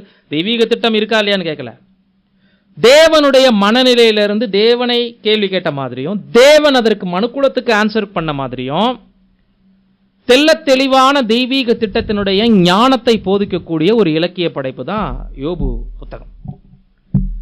இந்த யோபு, அன்பான சகோதர சகோதரிகளே, ஆபிரகாமை பார்த்தோம் இல்லைங்களா, அவருக்கு கூட ஆஸ்தி அந்தஸ்து என்னவா எவ்வளவா இருந்துச்சுன்னு பதிவு பண்ணப்படல. இவருடைய ஆஸ்தி அந்தஸ்து புள்ளி விவரங்கள் நமக்கு பதிவு பண்ணப்பட்டிருக்கு. அப்புறம் எப்படி இது கற்பனை காவியம்னு சொல்ல முடியும்? பாருங்க, முதல் 3 வசனங்கள் 1ஆம் அதிகாரத்துல யோபு, முதல் 3 வசனங்களை படிங்க. ஊத்ஸ் தேசத்திலே, கவனிங்க, புராணம்னா கற்பனைனா தேசத்தின் பேர் குறிப்பிடப்பட்டிருக்க கூடாது. ஊத்ஸ் தேசம் என்பது ஒரு ஊர், ஒரு பட்டணம், பெரிய பட்டணம்னு வச்சுக்கோங்க. அது தேசமாக, ஏன்னா பெரிய ஜனக்குடியிருப்புகள் இல்லாது இருக்கும் பொழுது ஒரு சின்ன பகுதியை கூட ஒரு தேசம் கூட அழைக்கலாம் பழைய ஏற்பாட்டு நாட்கள்ல. யோபு என்னும் பேர் கொண்ட ஒரு மனுஷன் இருந்தான். அந்த மனுஷன் உத்தமனும் சன்மார்க்கனும் தேவனுக்கு பயந்து பொல்லாப்புக்கு விலகினவனுமாயிருந்தான். இதெல்லாம் ஒரு கற்பனை. இந்த கற்பனை காவியத்துக்கு இருந்தான், சன்மார்க்கனா இருந்தான், தேவனுக்கு பயந்து பொல்லாப்பை விட்டு விலகினவனுமாயிருந்தான்னு போலியான ஒரு புள்ளி விவரங்கள் கொடுக்க வேண்டியது இல்லை. சோ நிஜமாக வாழ்ந்துட்ட ஒருவர். அவனுக்கு 7 குமாரரும் 3 குமாரத்திகளும் பிறந்தார்கள். பாருங்க, இதெல்லாம் யோபுடைய வாழ்க்கையை வடிவமைக்கணும்னே தேவன் கச்சிதமா கொடுத்திருக்கிறார். மொத்தம் 10 பிள்ளைகள்ல 7 பேரு ஆண் குழந்தைங்க, 3 பேரு பெண் பிள்ளைங்க. எழுதுறதுக்கு நல்லா இருக்கு பாருங்க. இது கதையா எழுதும் போது சுவாரஸ்யமா கேட்கறதுக்கு, இது நிஜமா இல்ல ஒரு கதையான்னு யோசிக்கிறதுக்கு வைக்குது இல்லைங்களா? காரணம் என்னன்னா, இதுல வரக்கூடிய எண்ணிக்கையெல்லாம் அப்படி இருக்கும். அடுத்து படிங்க. அவனுக்கு 7000 ஆடுகளும் 3000 ஒட்டகங்களும். இப்ப நம்புற மாதிரி இருக்கு. 7 பிள்ளைங்க பசங்க, 3 பொம்பளை பிள்ளைங்க. இப்ப இங்க 7000 ஆடுகளா 3000 ஒட்டகங்களா, அப்படியே வருது பாருங்க. ஆயிரக்கணக்கில் தான் ஒட்டகம் மாடு. எப்படி யோசிச்சு பாருங்க, ஆடுகளே 7000 ஆடுகள்னா கட்டி போடுற இடம் மந்தை எப்படி இருக்கும்? 7000 ஆடுகளும் 3000 ஒட்டகங்களும் 500 ஏர் மாடுகளும். மாடு மட்டும் பிரிக்கிறாரு, ஏர் மாட 500 பிரிக்கிறாரு. ஏர் உழுகிற மாடு மட்டும் எத்தனையா? 500. 500 கழுதைகளும் ஆகிய மிருக ஜீவன்கள் இருந்தது மன்றி திரளான பணிவிடைக்காரரும் இருந்தார்கள். அதனால் அந்த மனுஷன் கிழக்கத்திய புத்திரர் எல்லாரிலும் பெரியவனாயிருந்தான். இந்த புள்ளி விவரங்கள்லாம் போலியா? கிழக்கத்திய புத்திரர்கள்னா எவ்வளோ பணிவிடைக்காரர். அந்த நாட்கள்ல ஒரு மனிதன் செல்வந்தன் அப்படின்னா எதை வச்சு கணக்கிடப்படும்னா, ஆடு மாடு ஒட்டகங்கள், மிருக ஜீவன்கள், தங்கம் வெள்ளி. இதை வச்சு தான் ஒரு மனிதனுடைய செல்வாக்கே நிர்ணயிக்கப்படும். இங்கே இந்த ஆடு மாடுகளை பார்க்கும்போதே அது வருஷத்துக்கு எவ்வளவு பொழியும், 7,000 சொல்லும்போது இது எந்த ஒரு ரெக்கார்டு நமக்கு தெரியல. அந்த 7,000க்கு பின்னாடி எவ்வளவோ நமக்கு தெரியாது. 3,000 ஒட்டகங்களாம், 500 ஏறு மாடுகளாம், எப்படி மெயின்டைன் பண்ணாருன்னே தெரியல. பணிவிடை ஆட்கள்லாம் அவங்களுக்கு சம்பளம் கொடுத்து இதெல்லாம் சூழல் போயிட்டு இருக்கும் போதே பாருங்க, அதுதான் இது ஒரு இலக்கிய படைப்பு, நாடக பாணியும் இதில் வரும். அப்படிங்கிறத நம்ம எப்படி கண்டுபிடிக்கலாம்னா, திடீர்னு பரலோகத்திலேயே தேவனுடைய சன்னிதானத்தில் போய் சாத்தான்னு தேவனோட டீல் பேசுற மாதிரி காட்சி உருவாகுது. யோபுவை கண் வச்சுட்டு வராரு. அப்ப தேவன் கேட்கிறார் சாத்தானை பார்த்து, எங்க இருந்து வருகிறாய்? பூமி எங்கும் உலாவி அதில் சுற்றி திரிந்து வருகிறேன் அப்படின்னு சாத்தான் சொல்றார். என் தாசனாகிய யோபின் மேல கண் வைத்தாயோ அப்படின்னு கேட்கிறார். ஏன்னா யோபுடைய கேரக்டர் சாத்தான் கண் வைக்கிறதுக்கு முன்னாடி உத்தமனும் சன்மார்க்கனும் தேவனுக்கு பயந்து பொல்லாப்பை விட்டு விலகுறவனுமா இருந்தான். பொல்லாப்பு செய்கிறவனுமா இல்ல, செஞ்சு பயந்தவனு சொல்லப்படல, பொல்லாப்பை விட்டு விலகுகிறவனுமாயும் இருந்தான். அன்பான சகோதர சகோதரிக்கு, அப்படின்னா பொல்லாப்பு செய்யவே விருப்பம் இல்லாதவர், பொல்லாப்புக்கு விலகுகிறவராய் காணப்பட்டார். இப்ப சாத்தான் என்ன பண்றாருன்னா, தேவனிடத்துல ஒரு வேண்டுகோள் வைக்கிறாரு. இந்த மனிதன் தேவனுக்கு விருதாவாக தான் பயந்து நடக்கிறான். நீ அவனுடைய வீட, அவனுக்கு உண்டான எல்லாவற்றையும் வேலியடைக்கவில்லையோ? அவன் கைகளின் கிரியை ஆசீர்வதித்தீர், அவனுடைய சம்பத்து தேசத்தில் பெருகி இருக்கு, அதனாலதான் அவன் உங்களுக்கு உத்தமமா நடக்கிறான், கீழ்ப்படுதலோடு இருக்கிறான் அந்த மனுஷன். நீங்க வேணா உம்முடைய கையை நீட்டி அவனுக்கு உண்டானவைகளை எல்லாம் தொடுவீரானால் அப்பொழுது அவன் உமது முகத்துக்கு எதிரே உம்மை தூசிக்கிறானோ பாரும் என்றான். தேவனுக்கு சாத்தான் ஆலோசனை கொடுத்த மாதிரி இந்த சம்பவம் பதிவு பண்ணப்பட்டிருக்கு இல்லைங்களா? அதனாலதான் அது சொன்னது. உரைநடை பாணியில எழுதப்பட்டிருக்கு. சாத்தான் போய் தேவ சமூகத்தில் நின்று உரையாடின மாதிரி புரிஞ்சுக்க வேண்டாம். இப்படி சம்பவங்கள் வேணா நமக்கு உரைநடை பாணியில் எழுதப்பட்டது. ஆனால் யோபு கதாபாத்திரம் அங்க வந்துட்ட எல்லா சம்பவங்களும் நடந்தது உண்மை. சாத்தான் கேட்கிற மாதிரி, சாத்தானுக்கு தேவன் பர்மிஷன் கொடுத்த மாதிரி நம்ம புரிஞ்சுக்கிறதுக்காக சாத்தான் போய் தேவ சமூகத்தில் பேசின மாதிரி எழுதிட்டாங்க. உடனே தேவன் என்ன பண்ணிட்டாரு? ஓகே, நான் ஒப்பு கொடுக்கிறேன், அவனுக்கு உண்டானவைகள் எல்லாம் உன் கையில் இருக்கு, அவன் மேல் மாத்திரம் உன் கையை நீ என்ன பண்ணாத, நீட்டாத, அவனுக்கு உண்டானதெல்லாம் நீ தொற்றுன்னு பர்மிஷன் கொடுத்துட்டார். இப்ப என்ன நடந்துச்சுன்னு பார்த்தீங்கன்னா, யோபுடைய குமாரர்கள் தன்னுடைய சகோதரிகளை எல்லாம் அழைச்சு விருந்து பண்ணிட்டு இருக்கிறாங்க. சாப்பிட்டு வீட்டில் திராட்சை ரசம் குடிச்சிட்டு இருக்கும்போது ஒரு ஆள் ஓடி வரார்.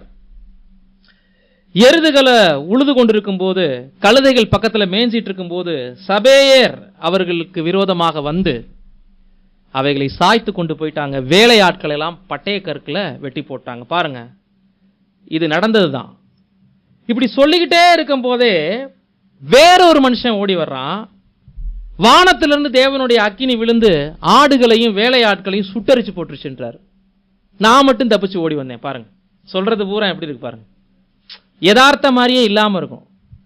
அவங்க பட்டய கருக்குனால வெட்டிட்டு சிறை பிடிச்சிட்டு போயிட்டாங்க அப்படின்னு ஒரு மனுஷன் சொல்லிட்டு இருக்கும் போதே இன்னொரு மனுஷன் ஓடி வந்து வானத்திலிருந்து தேவனுடைய அக்கினி புறப்பட்டு வந்து ஆடுகளையும் வேலையாட்களையும் சுட்டரிச்சு போட்டுச்சுன்னு சொல்லிட்டு இருக்கிறார். நான் மட்டும் தப்பிச்சு ஓடி வந்தேன், சேமா அதே கருத்தை சொல்றார். இப்படி இந்த மனுஷன் சொல்லிட்டு இருக்கும் போதே, பேசி கொண்டிருக்கும் போதே வேறொரு மனுஷன் ஓடி வந்து கல்தேயர் 3 பவுஞ்சாய் வந்து, இந்த கல்தேயர் போது உங்களுக்கு ஞாபகத்துக்கு வரும் யாருடைய காலகட்டத்தில்? ஆபிரகாமுடைய நாட்கள்னு புரியுதுங்களா? கல்தேயர் வராங்க பாருங்க சீன்ல. கல்தேயர் வந்து 3 பவுஞ்சாய் வந்து ஒட்டகங்கள் மேல விழுந்து அவைகளை ஓட்டி கொண்டு போனார்கள். வேலையாட்களையும் பட்டய கருக்கினால் வெட்டி போட்டார்கள். நான் ஒருவன் மாத்திரமே தப்பி அதை உமக்கு அறிவிக்கும்படி ஓடி வந்தேன்னு 3 மனிதர்கள் வந்து 3 அசம்பாவிதங்களை சொல்லிட்டு இருக்கும் போதே 4வதா இன்னொருத்தர் ஓடி வர.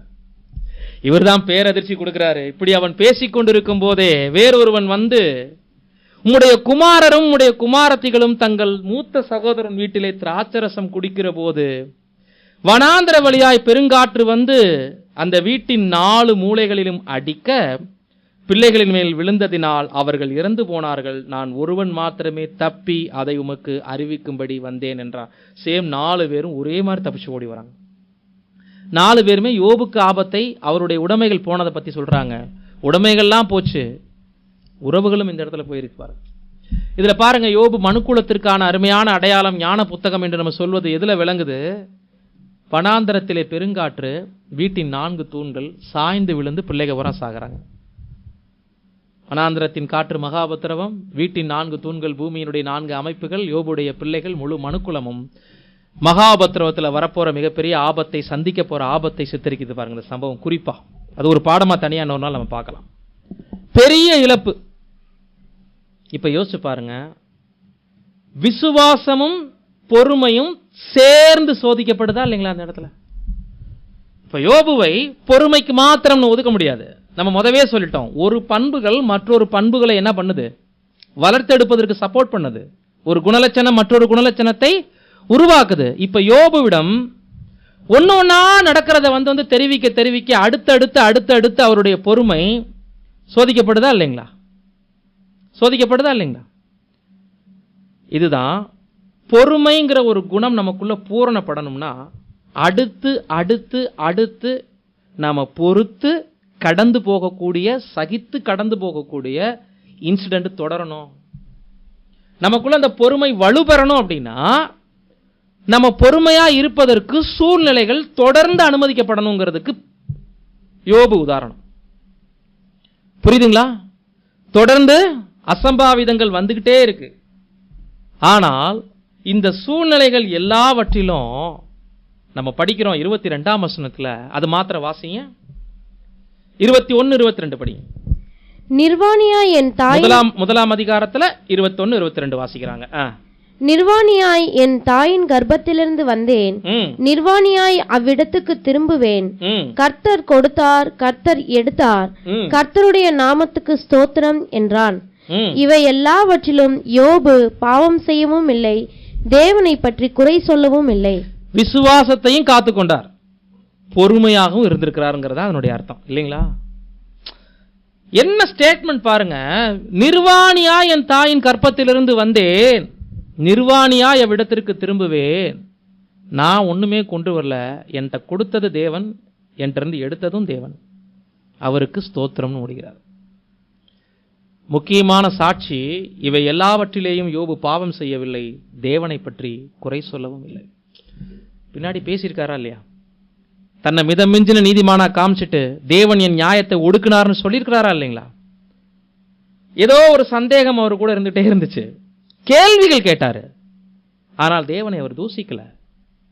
தேவன் அனுமதிச்சிட்ட எந்த விஷயங்களும் அதுக்கு தன்னை உட்படுத்தி கொண்டாரே தவிர உடனடியாக அவர் என்ன பண்ணல, தேவனுக்கு எதிரான தூஷணம்லாம் பண்ணல. பட் சில கேள்விகள் இருந்துச்சு, பின்னால் அவருடைய மைண்டே டைவர்ட் ஆச்சு, நண்பர்களோட ஆர்கியூ பண்ணாரு, தன்னை மிதமிஞ்சின நீதிமானாக காமிச்சுக்கிட்டு தேவனையே குற்றப்படுத்துற அளவுக்கு போனாரு.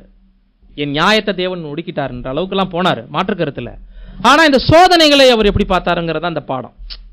ஏன்னா இந்த பொறுமைக்கான பரீட்சையில் அவர் தோத்திருந்தாருன்னா பொறுமையை குறித்து நமக்கு அப்போஸ்தலர்கள் எழுதியிருக்க வேண்டிய அவசியம் இல்லை. இதோட நின்னுச்சா விஷயம் அப்படின்னு பார்த்தீங்கன்னா, சாத்தான் மறுபடியும் 2ஆம் அதிகாரத்துல தேவ சமூகத்துக்கு போறாரு. மறுபடியும் வாசிங்க 2ஆம் அதிகாரத்துல. அப்பொழுது கர்த்தர் சாத்தானை நோக்கி, நீ என் தாசனாகிய யோபின் மேல் கவனம் வைத்தாயோ? உத்தமனும் சன்மார்க்கனும் தேவனுக்கு பயந்து பொல்லாப்புக்கு விலகிறவனுமான மனுஷனாகிய அவனைப் போல பூமியில் ஒருவனும் இல்லை. முகாந்தரம் இல்லாமல் அவனை நிர்மூலமாக்கும்படி நீ என்னை ஏவின போதிலும் அவன் இன்னும் தன் உத்தமத்திலே உறுதியாய் நிற்கிறான் என்றார். சாத்தான் கர்த்தருக்கு பிரதியுத்தரமாக, தோலுக்கு பதிலாக தோலையும் தன் ஜீவனுக்கு பதிலாக தனக்கு உண்டான எல்லாவற்றையும் மனுஷன் கொடுத்து விடுவான். ஆனாலும் நீர் உம்முடைய கையை நீட்டி அவன் எலும்பையும் அவன் மாம்சத்தையும் தொடுவீரானால் அப்பொழுது அவன் உமது முகத்துக்கு எதிரே உம்மை தூஷிக்கானோ பாரும் என்றான். அப்பொழுது கர்த்தர் சாத்தானை நோக்கி, இதோ அவன் உன் கையில் இருக்கிறான், ஆகிலும் அவன் பிராணனை மாத்திரம் தப்பவிடு என்றார். அப்பொழுது சாத்தான் கர்த்தருடைய சந்நிதியை விட்டு புறப்பட்டு யோபின் உள்ளக்கால் தொடங்கி அவன் உச்சந்தலை மட்டும் கொடிய பருக்களால் அவனை வாதித்தான். அவன் ஒரு ஓட்டை எடுத்து தன்னை சுரண்டி கொண்டு சாம்பலில் உட்கார்ந்தான். அப்பொழுது அவன் மனைவி அவனை பார்த்து, நீர் இன்னும் உம்முடைய உத்தமத்தில் உறுதியாய் நிற்கிறீரோ? தேவனை தூசித்து ஜீவனை விடும் என்றாள். அதற்கு அவன், நீ பைத்தியக்காரி போல பேசுகிறது போல பேசுகிறாய். தேவன் கையிலே நன்மையை பெற்ற நாம் தீமையையும் பெற வேண்டாமோ என்றான். இவைகள் எல்லாவற்றிலும் யோபு தன் உதடுகளினால் பாவம் செய்யவில்லை. இதுக்கு பின்னாடி நடக்க போற சம்பவங்களை நம்ம விட்டுறலாம். இந்த 2 அதிகாரத்திலையும் நடந்துட்ட சம்பவம் லேஸ்பட்ட சம்பவமா? உடைமைகள் போகுது, உறவுகள் போகுது, ஆடு மாடுகள் ஒட்டகங்கள் மிருக ஜீவன்கள் வீடு வாசல் எல்லாம் போகுது. தன்னுடைய பிள்ளைகள் எல்லாம் இறந்துட்டாங்க. அங்கேயே என்ன சொன்னார்? கர்த்தர் கொடுத்தார் கர்த்தர் எடுத்தார்னு சொல்றதுக்கு சாதாரணமான விசுவாசம்னா அது கிடையாது. அந்த விசுவாசத்தை அவருக்கு கொண்டு வந்தது பொறுமை என்கின்ற ஒரு குணம். ஓடி வந்து சொல்ற மாதிரி இருக்கு இல்லைங்களா? பட் அந்த ஒவ்வொரு நிகழ்ச்சியும் எப்படி இருந்திருக்கும் அந்த நாளில்? ஒரே நாளில் தான் நடக்கிற மாதிரி இருக்கு இல்லைங்களா? குமாரர்கள்லாம் வீட்டில் கூடி விருந்து சாப்பிட்டுட்டு இருக்கும் போதுங்கிற ஒரு பதிவை கொடுத்துட்டு தான் இப்படிலாம் ஒவ்வொருத்தனும் வந்து தெரிவிக்கிறாங்க. 4 விதமான ஸ்டேட்மெண்ட் வருதுங்க. இப்ப சாத்தான் மறுபடியும் தேவன் கிட்ட எக்ஸ்ட்ரா பர்மிஷன் வாங்குற மாதிரி சித்தரிக்கப்படுது 2ஆம் அதிகாரம். இங்கேயும் நேரடியா சாத்தான் பேசினதா புரிஞ்சுக்க வேண்டாம். பேதுருவை சுலகினால் புடைப்பதற்கு கர்த்தரிடம் பர்மிஷன் சாத்தான் எப்படி வாங்கினார்? கர்த்தர் சொல்றார் இல்லைங்களா, உத்தரவை கேட்டுக்கொண்டா நான் உத்தரவு கொடுத்துட்டேன்னு சொல்றாருல, அந்த மாதிரி தான் எடுத்துக்கணும். நமக்காக இது ஒரு நாடக பாணியாக உரைநடையில எழுதப்பட்டிருக்கு, அவ்வளவுதான். மறுபடியும் உத்தமனா இருக்கக்கூடிய தாசன் மேல நீ கண்ணு வச்சிட்டியா? இவ்வளோ நடந்தும் உத்தமனா இருக்கிறான்னு தேவன் சொல்லும்போது, இல்ல உடைமைகளை தான் கை வச்சிங்க. நீங்க டைரக்டா யோபை தொட்டு பாருங்க இல்லைங்களா? எந்த நஷ்டத்தையும் அவன் தாங்கிடுவான், நேரடியா அவனை தொட்டு பாருங்க அப்படின்னு சொன்னவனையுமே சரி, அவன் முன்னாடி இருக்கிறான்.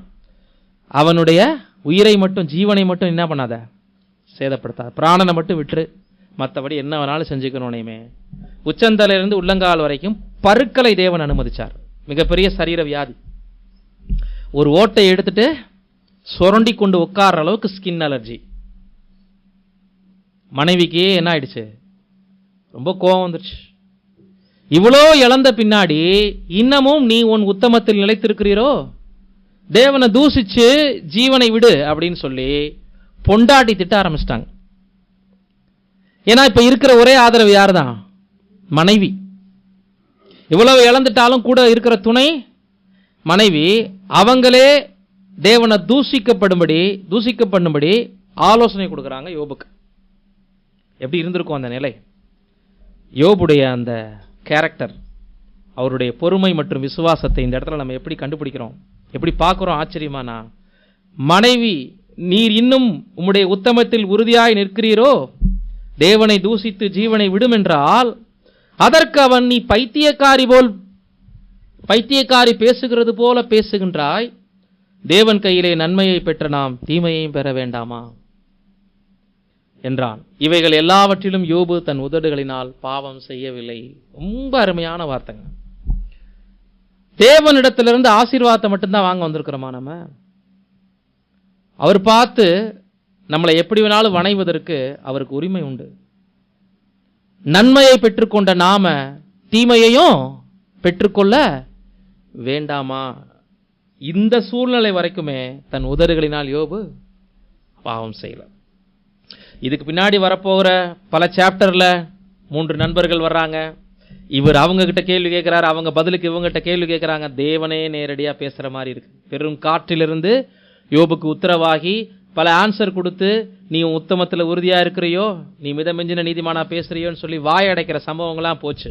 அதெல்லாம் யோபுடைய உள்ளத்தில் ஏற்பட்ட கேள்விகளுக்கான பதில். ஆனால் இந்த இழப்புகளை குறித்தோ ஏமாற்றங்களை குறித்தோ, அவர் உடல்ல ஏற்பட்ட அந்த தண்டனை குறிச்சோ, தண்டனை கிடையாது, அந்த வியாதியை குறிச்சோ, தன்னுடைய பிள்ளைகள் இழப்பை குறிச்சோ, சொத்து சுகங்கள் போனதை குறிச்சோ எந்த கேள்வியும் கேட்கல. இதனாலதான் பொறுமைக்கு எடுத்துக்காட்டாக அவரை நம்ம பார்க்கிறோம். இப்ப யோபு பொறுமையில தோத்து போயிருந்தார்னா, ஒருவேளை தேவனுக்கு எதிராக அவர் கேள்வி கேட்டது பின்னாடி நடந்துச்சு அப்படின்னாலுமே, யோபுவை பொறுமைக்கான பரீட்சையா நம்ம எடுக்க வேண்டாம். அப்படின்னா புதிய ஏற்பாட்டில் அவரை பத்தின பதிவு பண்ணிருக்க கூடாது இல்லைங்களா? முதலாவது புதிய ஏற்பாட்டில் யோபுவை பற்றி பேசியிருக்கிறார் ஒரு அப்போஸ்தலன்னு சொன்னாலே யோபு கதாபாத்திரம் உண்மைங்கிறது நமக்கு ப்ரூவ் ஆகுதா இல்லைங்களா? அப்போஸ்தலர்கள் பழைய ஏற்பாட்டிலிருந்து ஒரு நபரை மேற்கோள் காட்டுறாங்கன்னா அந்த நபர் வாழ்ந்திருக்கணுமா இல்லைங்களா? நிஜமான தேவ மனிதனாக இருந்திருக்கணுமா இல்லைங்களா? அது ஒரு ப்ரூவ் நமக்கு. ரெண்டாவது, பொறுமை விசுவாசத்திற்கான பரீட்சையில் தோத்து போயிருந்தாருனாலும் அவரை பற்றி என்ன பண்ணியிருக்க மாட்டாங்க, எழுதியிருக்க மாட்டாங்க இல்லைங்களா? இப்போ வாசிங்க, நமக்கான லெசனா அவர் எப்படி இருக்கிறாருன்னு சொல்றாரு பாருங்க. யாக்கோபு 5ஆம் அதிகாரத்தில் 10-11. என் சகோதரரே, கர்த்தருடைய நாமத்தினாலே பேசின தீர்க்கதரிசிகளை துன்பப்படுதலுக்கும் நீடிய பொறுமைக்கும் திருஷ்டாந்தமாக வைத்துக் கொள்ளுங்கள். இதோ பொறுமையாய் இருக்கிறவர்களை பாக்கியவான்கள் என்கிறோமே. யோபின் பொறுமையை குறித்து கேள்விப்பட்டிருக்கிறீர்கள், கர்த்தருடைய செயலின் முடிவையும் கண்டிருக்கிறீர்கள். கர்த்தர் மிகுந்த உருக்கமும் இரக்கமுள்ளவராய் இருக்கிறாரே. பாத்தீங்களா? யோபு தான் நமக்கு கண்ணுக்கு தெரியுது. சோதிக்கப்பட்டார், நிறைய துன்பப்பட்டார், இழந்து போனார், நிறைய சொத்து சுகத்தை இழந்தார், தன்னுடைய வாரிசுகளை இழந்தார். இதெல்லாம் நம்ம பார்க்குறோம். யோபு பொறுமைக்கான ஒரு அருமையான கதாபாத்திரம் தான், மாற்றுக்கருத்தில். நீடிய பொறுமைக்கே அவரை திஷ்டாந்தங்களா தேவன் வச்சுட்டாருன்னு சொல்றாருங்க யாக்கோபு. ஆனா முடிவில் தேவனுடைய இரக்கத்தை, தேவனுடைய செயலின் முடிவை பார்த்துருக்கீங்களான்னு கேட்கிறார் பாருங்க. யோபு லைஃப்ல பின்னாடி இருந்துட்ட கர்த்தருடைய செயலின் முடிவை நீங்க பார்க்கணும் அப்படிங்கிறார். அப்போ மனுக்குலத்திற்கான ஆசீர்வாத காலகட்டங்களையும் தீமையின் காலகட்டங்களையும் விவரிக்கத்தான் யோபுங்கிற கதாபாத்திரத்தையே தேவன் வடிவமைச்சிருக்கிறார். நிஜமாய் வாழ்ந்த மனுஷன்தான். மீண்டும் அவர் இழந்ததெல்லாம் பெற்றுக்கொள்றார் இல்லைங்களா? அப்ப தேவன் இரக்கத்தில் ஐஸ்வர்யம் உள்ளவர் என்பதையும் காமிச்சிருக்கிறாரு. ஸோ தெய்வீக திட்டத்தை யோபுடைய வாழ்க்கையில படம் பிடிச்சு தேவன் காமிச்சிருக்கிறார்.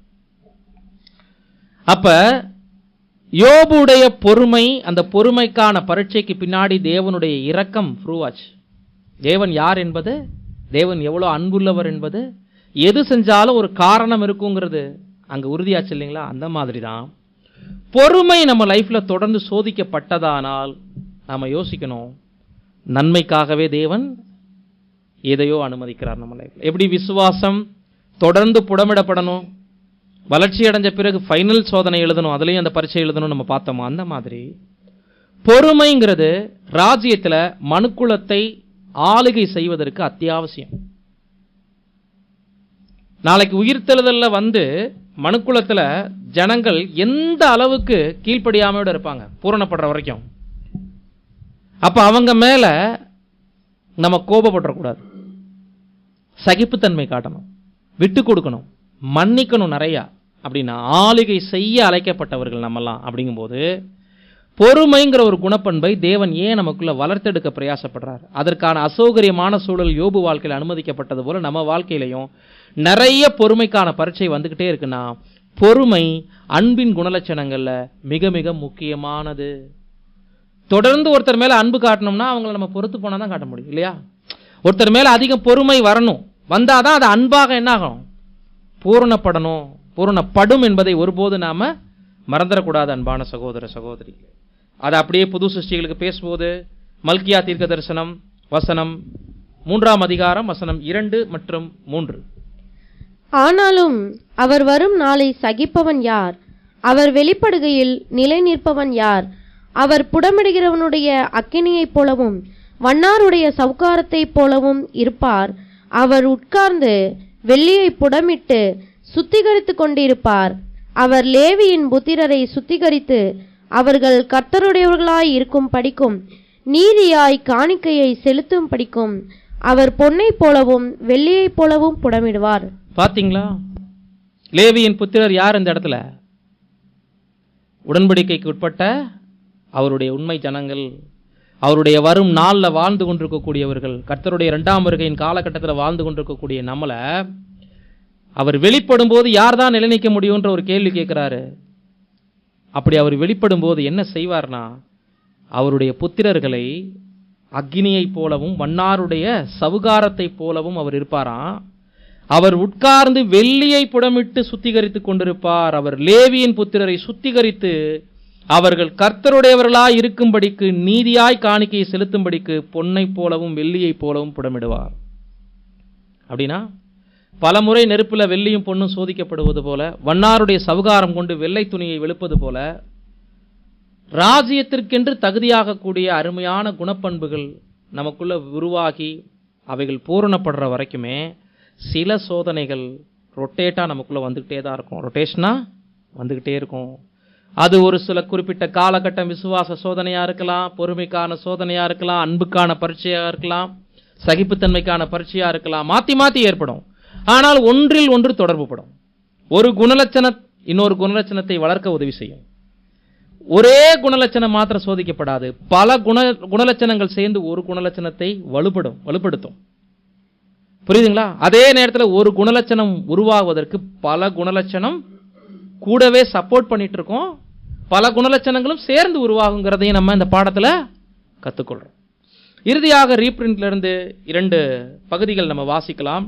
ரீப்ரிண்ட் நம்பர் 43:26, மத்தேயு 5:10 ஒரு சின்ன விளக்கம் வாசிக்க கேட்போம். நீதி நிமித்தம் துன்பப்படுகிறவர்கள் பாக்கியவான்கள், பரலோக ராஜ்யம் அவர்களுடையது. மத்தேயு 5:10.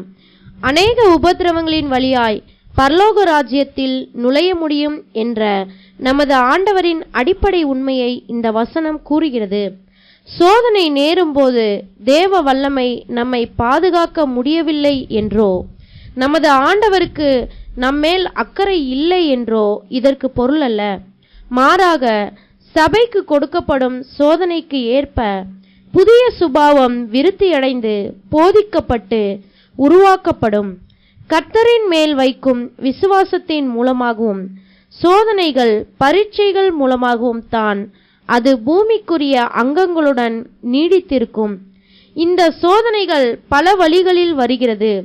விசுவாசம், கீழ்ப்படிதல், பொறுமை, அன்பு முதலானவை. ஜெயம் கொண்டவர்களுக்கு மட்டுமே பரிசு வாக்குத்தத்தம் பண்ணப்பட்டிருக்கிறது. நமக்கு தேவையான நேரத்தில் தேவையான உதவியும் ஆறுதலும் தருவதாக வாக்களித்திருக்கிற தேவ தயவுக்கு நன்றி சொல்வோமாக. நம் இருதயம் உண்மையோடு இருந்து முழு பலத்தோடும் நாம் கிரியை செய்தால் மீதியை தேவனே பார்த்து கொள்வார். நம்ம பாடத்துல பார்த்துட்ட எல்லா விஷயங்களும் இதுல சுருக்கமா வந்திருக்கு, கவனிச்சிங்களா? அநேக உபத்திரவங்கள் வழியாக தான் பரலோக ராஜ்யத்துக்கு நம்ம ரெடியாக முடியும்னு சொல்றாரு, இல்லைங்களா?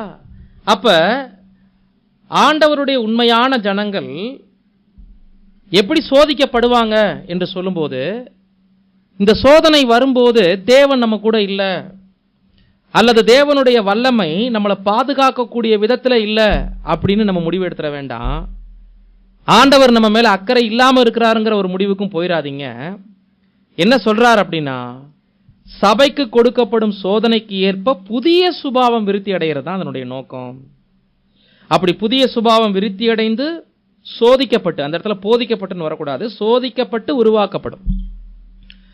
கர்த்தரின் மேல் வைக்கும் விசுவாசத்தின் மூலமாகவும் சோதனைகள் பரீட்சையின் மூலமாகவும் தான் அது பூமிக்குரிய அங்கங்களுடன் தொடர்ந்து நீடித்திருக்கும். அதாவது தேவன் நம்ம மேல அக்கறையா இருக்கிறாரு, தேவனுடைய கரத்துல தான் நம்ம இருக்கிறோங்கிறதுடைய எவிடன்ஸே என்ன அப்படின்னா, இந்த மாதிரியான சோதனைகளும் பரீட்சைகளும் வந்துகிட்டே இருப்பது தான் கர்த்தரின் மேல் வைக்கும் விசுவாசத்தின் மூலமாகவும் சோதனைகள் பரீட்சையின் மூலமாகவும் தான் அது பூமிக்குரிய அங்கங்களுடன் நீடித்திருக்கும். என்ன அர்த்தம்? தேவனுடைய கரிசனை, தேவனுடைய இரக்கம், தேவனுடைய கரம் நம்ம மேல இருக்குங்கிறதுக்கான எவிடன்ஸே இந்த சோதனைகள் தொடர்ந்து நம்ம வாழ்க்கையில வருவதை பொறுத்து தான் அப்படின்னு சொல்றாரு. இதன் மூலம் முக்கியமா நம்ம அண்டர்லைன் பண்ண வேண்டிய இடம் எது அப்படின்னா, இந்த சோதனைகள் பல வழிகளிலிருந்து வருகிறது. விசுவாசம், கீழ்ப்படிதல், பொறுமை, அன்பு முதலானவை இதன் மூலம் சேர்த்து என்ன பண்ணப்படுதான்? சோதிக்கப்படுது. ஜெயங்கொண்டவர்களுக்கு மட்டுமே பரிசு வாக்குத்தத்தம் பண்ணப்பட்டிருக்கிறது. இந்த சோதனையின் மத்தியில யார் ஜெயிச்சு காட்டுறாங்களோ அவங்க தான் தேவனால் வாக்குத்தத்தம் பண்ணப்பட்டிருக்கிற அந்த பரிசை பெற்றுக்கொள்ள முடியும். இந்த சோதனையின் மத்தியில சோதனைகளிலிருந்து தேவன் அப்படியே நம்மளை விடுவிச்சிருவாரு, எந்த சோதனைகள்லையும் நம்மளை உட்படுத்த மாட்டார் அப்படின்னு நினைக்கிறவங்களுக்கு இந்த சோதனை இல்லை. தேவையான தயவும் ஆறுதலும் உதவியும் மட்டும் பரத்திலும் செய்யப்படும். சோதனையை மேற்கொள்றது யாரா மட்டும்தான் இருக்கணும்ட்டாரு, நம்மளா மட்டும்தான் இருக்கணும். முடிஞ்ச அளவுக்கு விசுவாசம் மற்றும் பொறுமைக்கான சோதனையில நீங்க கிரியை செய்யுங்க, மிச்சத்தை தேவன் பார்த்துக்குவார். ஆனா வரக்கூடாதுன்னு நினைச்சிடாதீங்க. சோதனை வர்றது தான் பூமியில தேவன் நம்மளை வழிநடத்துறாருங்கிறதுக்கான சாட்சியம்ங்கிறார். ரெண்டாவது இன்னொரு பக்கம் வாசிப்போம். Reprint number 1751. இது யோபுக்கான அந்த வசனம் 23:10க்கான விளக்கம் வாசிங்க. ஆனாலும் நான் போகும் வழியை அவர் அறிவார். யோபு 23:10. நம்முடைய விசுவாசம், நம்பிக்கை, அன்பு ஆகியவைகள் சோதிக்கப்பட வேண்டும். அதிலும் நாம் இடுக்கமான வாசல் வழியே பிரவேசிக்க தொடங்கும் பொழுது நாம் சாத்தானுடைய பார்வையில் படுகின்றோம். உடனே அவன் சோதிக்க தொடங்குகிறான். கவனிச்சிங்களா? யோபு லைஃப் அப்படியே எடுத்துட்டு வந்து நமக்கு சொல்லிட்டு இருக்காரு பாருங்க. இங்கேயும் சில முக்கியமான குணலட்சணங்களை பதிவு பண்றாரு. நமது விசுவாசம், நம்பிக்கை, அன்பு இவைகள் சோதிக்கப்பட்டே ஆகணும். இடுக்கமான வாசல் வழியா நம்ம பிரவேசிக்க தொடங்கும் போதே தேவனுடைய பார்வை நம்ம மேல இருக்கிறது போல சாத்தானும் நம்மளை கண் வைப்பான். யோபு கண் வச்சார் இல்லைங்களா? அதே பர்மிஷன் நம்ம விஷயத்துல யார்கிட்ட போய் வாங்குறாரு? இப்ப சாத்தான் தேவனிடத்துல வாங்குறாரு. சோதிக்க தொடங்குவான். ஒரு பக்கம் ஆவிக்குரிய சந்தோஷ சமாதானங்கள் பெருகி வரும் பொழுது சோதனைகளும் வேதனைகளும் பெருகி வரும். ஒரு பக்கம் சத்தியத்தில் வளர்ச்சி அடைவோம். நிறைய ஃபுட்டு, நிறைய தெரியாத விஷயங்கள்லாம் கற்றுக் கொடுக்குறார். பயிர் சபையிலலாம் எவ்வளோ என்னத்தை கற்றுக்கிட்டோம் நம்ம? ஒன்றுமே இல்லை. இங்கே எவ்வளோ ஆச்சரியமாக இருக்கே தெய்வீக திட்டம் அப்படின்னு நான் யோசித்து சந்தோஷப்பட்டு உள்ளத்துக்குள்ளே மகிழ்ச்சியாக இருக்கும்போதே முதவே நம்ம பாடத்தில் சொல்லிட்டோம் உங்களுக்கு. ஒரு பக்கம் ஞானம் கிடச்சிட்டு இருக்கும், அதான் மகா பரிசுத்தமான விசுவாசம். இன்னொரு பக்கம் குணலட்சணம் வளரணும். அப்போ அந்த பெற்றுக்கொண்ட ஞானத்திற்கு இசைவான சோதனை வரணுமா இல்லைங்களா? அதை சாத்தான் பர்மிஷனோட வாங்கிட்டு வந்து நம்மளை சோதிக்கிறார். வாசிங்க. இவைகள் நமக்கு நித்திய கன மகிமையையும் திவ்ய நிலைமைக்கு கொண்டு செல்லத்தக்கதாகவும் இருக்கிறபடியால் நாம் இவைகளை சகிக்க வேண்டும். பாத்தீங்களா? இந்த சோதனைகள் தான் நித்திய கன மகிமைக்கு நம்மளை கொண்டு போகிறதா இருக்கிறபடினால நாம் இவைகளை சகிக்க வேண்டும். காணக்கூடாத அவரை காண்கிறவர்களாயும் அவர் தம் கரம் பற்றி நடத்துகிறார் என்பதையும் உணரும் பொழுதும் எப்படிப்பட்ட சோதனையையும் வேதனையையும் சகிக்கலாம். இதுதாங்க விசுவாசம் என்பது. நம்பப்படுகிறவர்களின் உறுதியும் காணப்படாதவர்கள் நிச்சயம் சொல்லும் போது என்ன அருமையான வார்த்தை பாருங்க. காணக்கூடாத அவரை காண்கிறவர்களாயும் அவர் தம் கரம் பற்றி நடத்துகிறார் என்பதையும் உணரும் பொழுது எப்படிப்பட்ட சோதனையும் வேதனையும் சகிக்கலாம். மனுஷன் நம்மளை வழி நடத்தல, காணக்கூடாத ஒரு கரம், அது வல்லமையுள்ள கரம், எப்படிப்பட்ட சூழலை நம்மளை விடுவிக்கக்கூடிய ஒரு கரம் தான் நம்மளை வழிநடத்துதுன்னு உணர்ந்துட்டோம் அப்படின்னா எந்த சோதனை வந்தாலும் நாங்கள் சகிக்க ரெடின்னு பொறுமை விசுவாசத்தை நம்ம வெளிப்படுத்த ஆரம்பிச்சிடுவோம். ஒவ்வொரு துன்பங்களிலும் அவருடைய திவ்ய அருமையான வாக்குத்தத்தங்கள் அவர் நம்முடன் இருக்கிறதையும் நம்மை கைவிடாமல் வாழ்வில் தோன்றுகிற எல்லா தீமைகளிலிருந்தும் விடுவிக்க வல்லவராய் இருக்கிறார் என்பதையும் உணர்கிறோம். எது நடந்தாலும் அவர் நம்முடைய பெரிதான நன்மைக்காகவே செய்கின்றார். நாம் தேவனுடைய வழியையும் திட்டத்தையும் நம் சுயநலத்தை காட்டிலும் அதிகமாய் நேசிக்கிறோம் என்பதை அவர் அறிகிறார். ஏனெனில் அவர் ஒரு நோக்கத்திற்காக நம்மை அழைத்திருக்கிறார். நாம் அந்த அழைப்பை ஏற்றுக்கொண்டிருக்கிறோம். ஆக ஏக நோக்கமாயிருக்கிறது. அந்த அழைப்புக்கு பாத்திரவான்களாக நாம் நடக்கும் பொழுது இவ்விதமாய் நாம் நம்முடைய பரம அழைப்பையும் தெரிந்து கொள்ளுதலையும் உறுதியாக்கிக் கொள்கிறோம். முக்கியமான வார்த்தை, எது நடந்தாலும் அவர் நம்முடைய பெரிதான நன்மைக்காகவே செய்கிறாருங்கிறத விசுவாசம் பொறுமை சோதிக்கப்படும் போது இருதயத்துக்குள்ள நம்ம எழுதி வைக்கணும். ரெண்டாவது முக்கியமான கருத்து அதில் நம்ம படிச்சதுல, நாம் தேவனுடைய வழியையும் திட்டத்தையும் நம் சுயநலத்தை காட்டிலும் அதிகமாய் நேசிக்கிறோம் என்பதை அவர் அறிகிறார். உண்மையான தேவ பிள்ளைகள் யாரா இருக்கணும் தேவன் எதிர்பார்க்கிறாரு, அதை அறிகிறார். அப்படின்னா தங்களுடைய லைஃப்ல இதுதான் பெருசு அப்படின்னு சொல்றதுக்கு எதுவுமே இல்லை. தேவன் எங்க வாழ்க்கையில அனுமதிக்கக்கூடிய எந்த விஷயத்தையும் தேவன் உன்னை எடுத்து போடுறார், இதை நமக்கு அனுமதிக்கலைன்னா அது எங்களுக்கு வேண்டாம், அல்லது இது எங்களுக்கு கிடைக்காம போச்சே அப்படி ஃபீல் பண்ணோம்னா அது சுயநலத்தை சார்ந்தது. அப்ப லைஃப்ல எல்லா சுயநலத்தையும் தூக்கி எறிஞ்சிட்டு எல்லாமே எங்களுக்கு தேவன் மட்டும்தான், தேவன் அனுமதிக்கக்கூடியது எங்களுக்கு தீமையாகவே தோன்றினாலும் அந்த தீமையிலிருந்தும் தேவன் எங்களை விடுவிக்க வல்லமை உள்ளவராக இருக்கிறார் என்பதை நம்ம ருசிக்கணும். அப்ப நம்மை விட நம்மளுடைய சுயநலத்தை விட அதிகமாக நம்ம தேவனை நேசிக்கிறோம் என்பதை நம்மளுடைய ஒவ்வொரு பரீட்சையிலையும் நம்ம நிரூபிச்சு காட்டணும். ஏனெனில் தேவனுடைய நோக்கமும் நம்மளுடைய நோக்கமும் ஒரே மாதிரி இருக்கு. அவர் பரம அழைப்புக்கு நம்மளை அழைச்சிருக்கிறார். நாம் அந்த அழைப்புக்குள்ள உள்ள வந்திருக்கிறோம். இதுக்கான ஒரே நிபந்தனை என்ன? மாம்சத்தையும் அதனுடைய சுயநலங்களையும் முற்றிலும் மறிக்க செஞ்சுட்டு பரலோக சுதந்திரத்தை புது சிருஷ்டியாக நம்ம பெற்றுக்கொள்வது.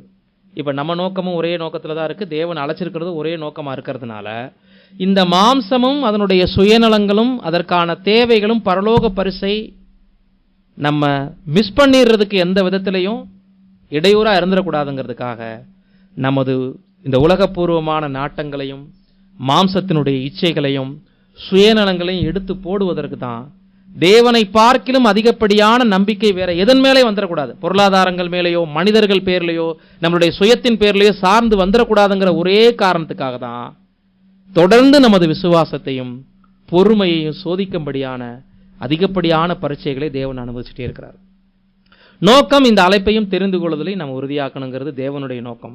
இதே நோக்கமே நம்முடையதாகவும் இருந்தால் மாத்திரமே தேவன் அனுமதிக்கக்கூடிய எந்த சூழ்நிலைகளுக்குள்ளேயும் நம்மளை நாம உட்படுத்தி கொள்ள முடியும்.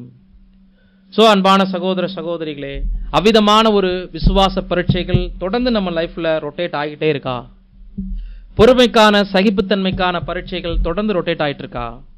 தேவன் நம்மளை நடத்துகிறார் என்பதை நம்ம முதல்ல உறுதிப்படுத்திக் கொள்ளலாம். அவர் கரத்தில் இருக்கிறோம் என்பதை உறுதிப்படுத்திக் கொள்ளலாம். சோதனை சகித்தால் மாத்திரமே தேவன் புத்திரராக எண்ணி நடத்துகிறார். தகப்பன் சிச்சியாத புத்திரர்கள் உண்டோ? ஸோ எந்த சிச்சையும் எந்த பரீட்சையும் நம்மளை பொன்னை புடமிடுவது போல உயர்வான இடத்துக்கு கொண்டு போய் சேர்ப்பதற்கு, வேண்டாத கசடுகளை சுட்டரிப்பதற்கு என்பதை மாத்திரம் நாம் நினைவில் வைத்துக்கொண்டு நமக்கு நியமிக்கப்பட்டிருக்கக்கூடிய ஓட்டத்தில் எந்த இடத்துல இருக்கிறோம்? விசுவாசத்தின் ஆரம்பத்திலேயே இருக்கிறோமா? பொறுமையின் ஆரம்பத்திலேயே இருக்கிறோமா? விசுவாசமும் பொறுமையும் அநேக சோதனைகளில் வளர்ந்துருக்கிறா? வளர்ந்திருக்கிற இடத்துல சோதிக்கப்படுற இடத்துக்கு வந்து நிற்கிறோமா? இல்லை எதை கேட்டாலும் வேண்டா வெறுப்பா தோணுதா? பேசுறதையே பேசிட்டு இருக்கிற மாதிரி தோணுதா? வேண்டா வெறுப்பா கேட்டு உட்காந்து போறோமா? அப்படிங்கிறதையும் அவங்கவுங்க உள்ளத்திலேயே அவங்கவுங்க நிர்ணயிச்சு கொள்ளலாம். தேவனுடைய கரத்தில் இருக்கிறவர்கள் எந்த கட்டத்தில் இருக்கிறோம் என்பதை உணர்ந்து கொள்வார்கள். தேவன் தாமே வசனங்களை பொறுமையோடு கேட்டவங்கள் யாவரையும் ஆசீர்வதிப்பாராக. ஆமென்.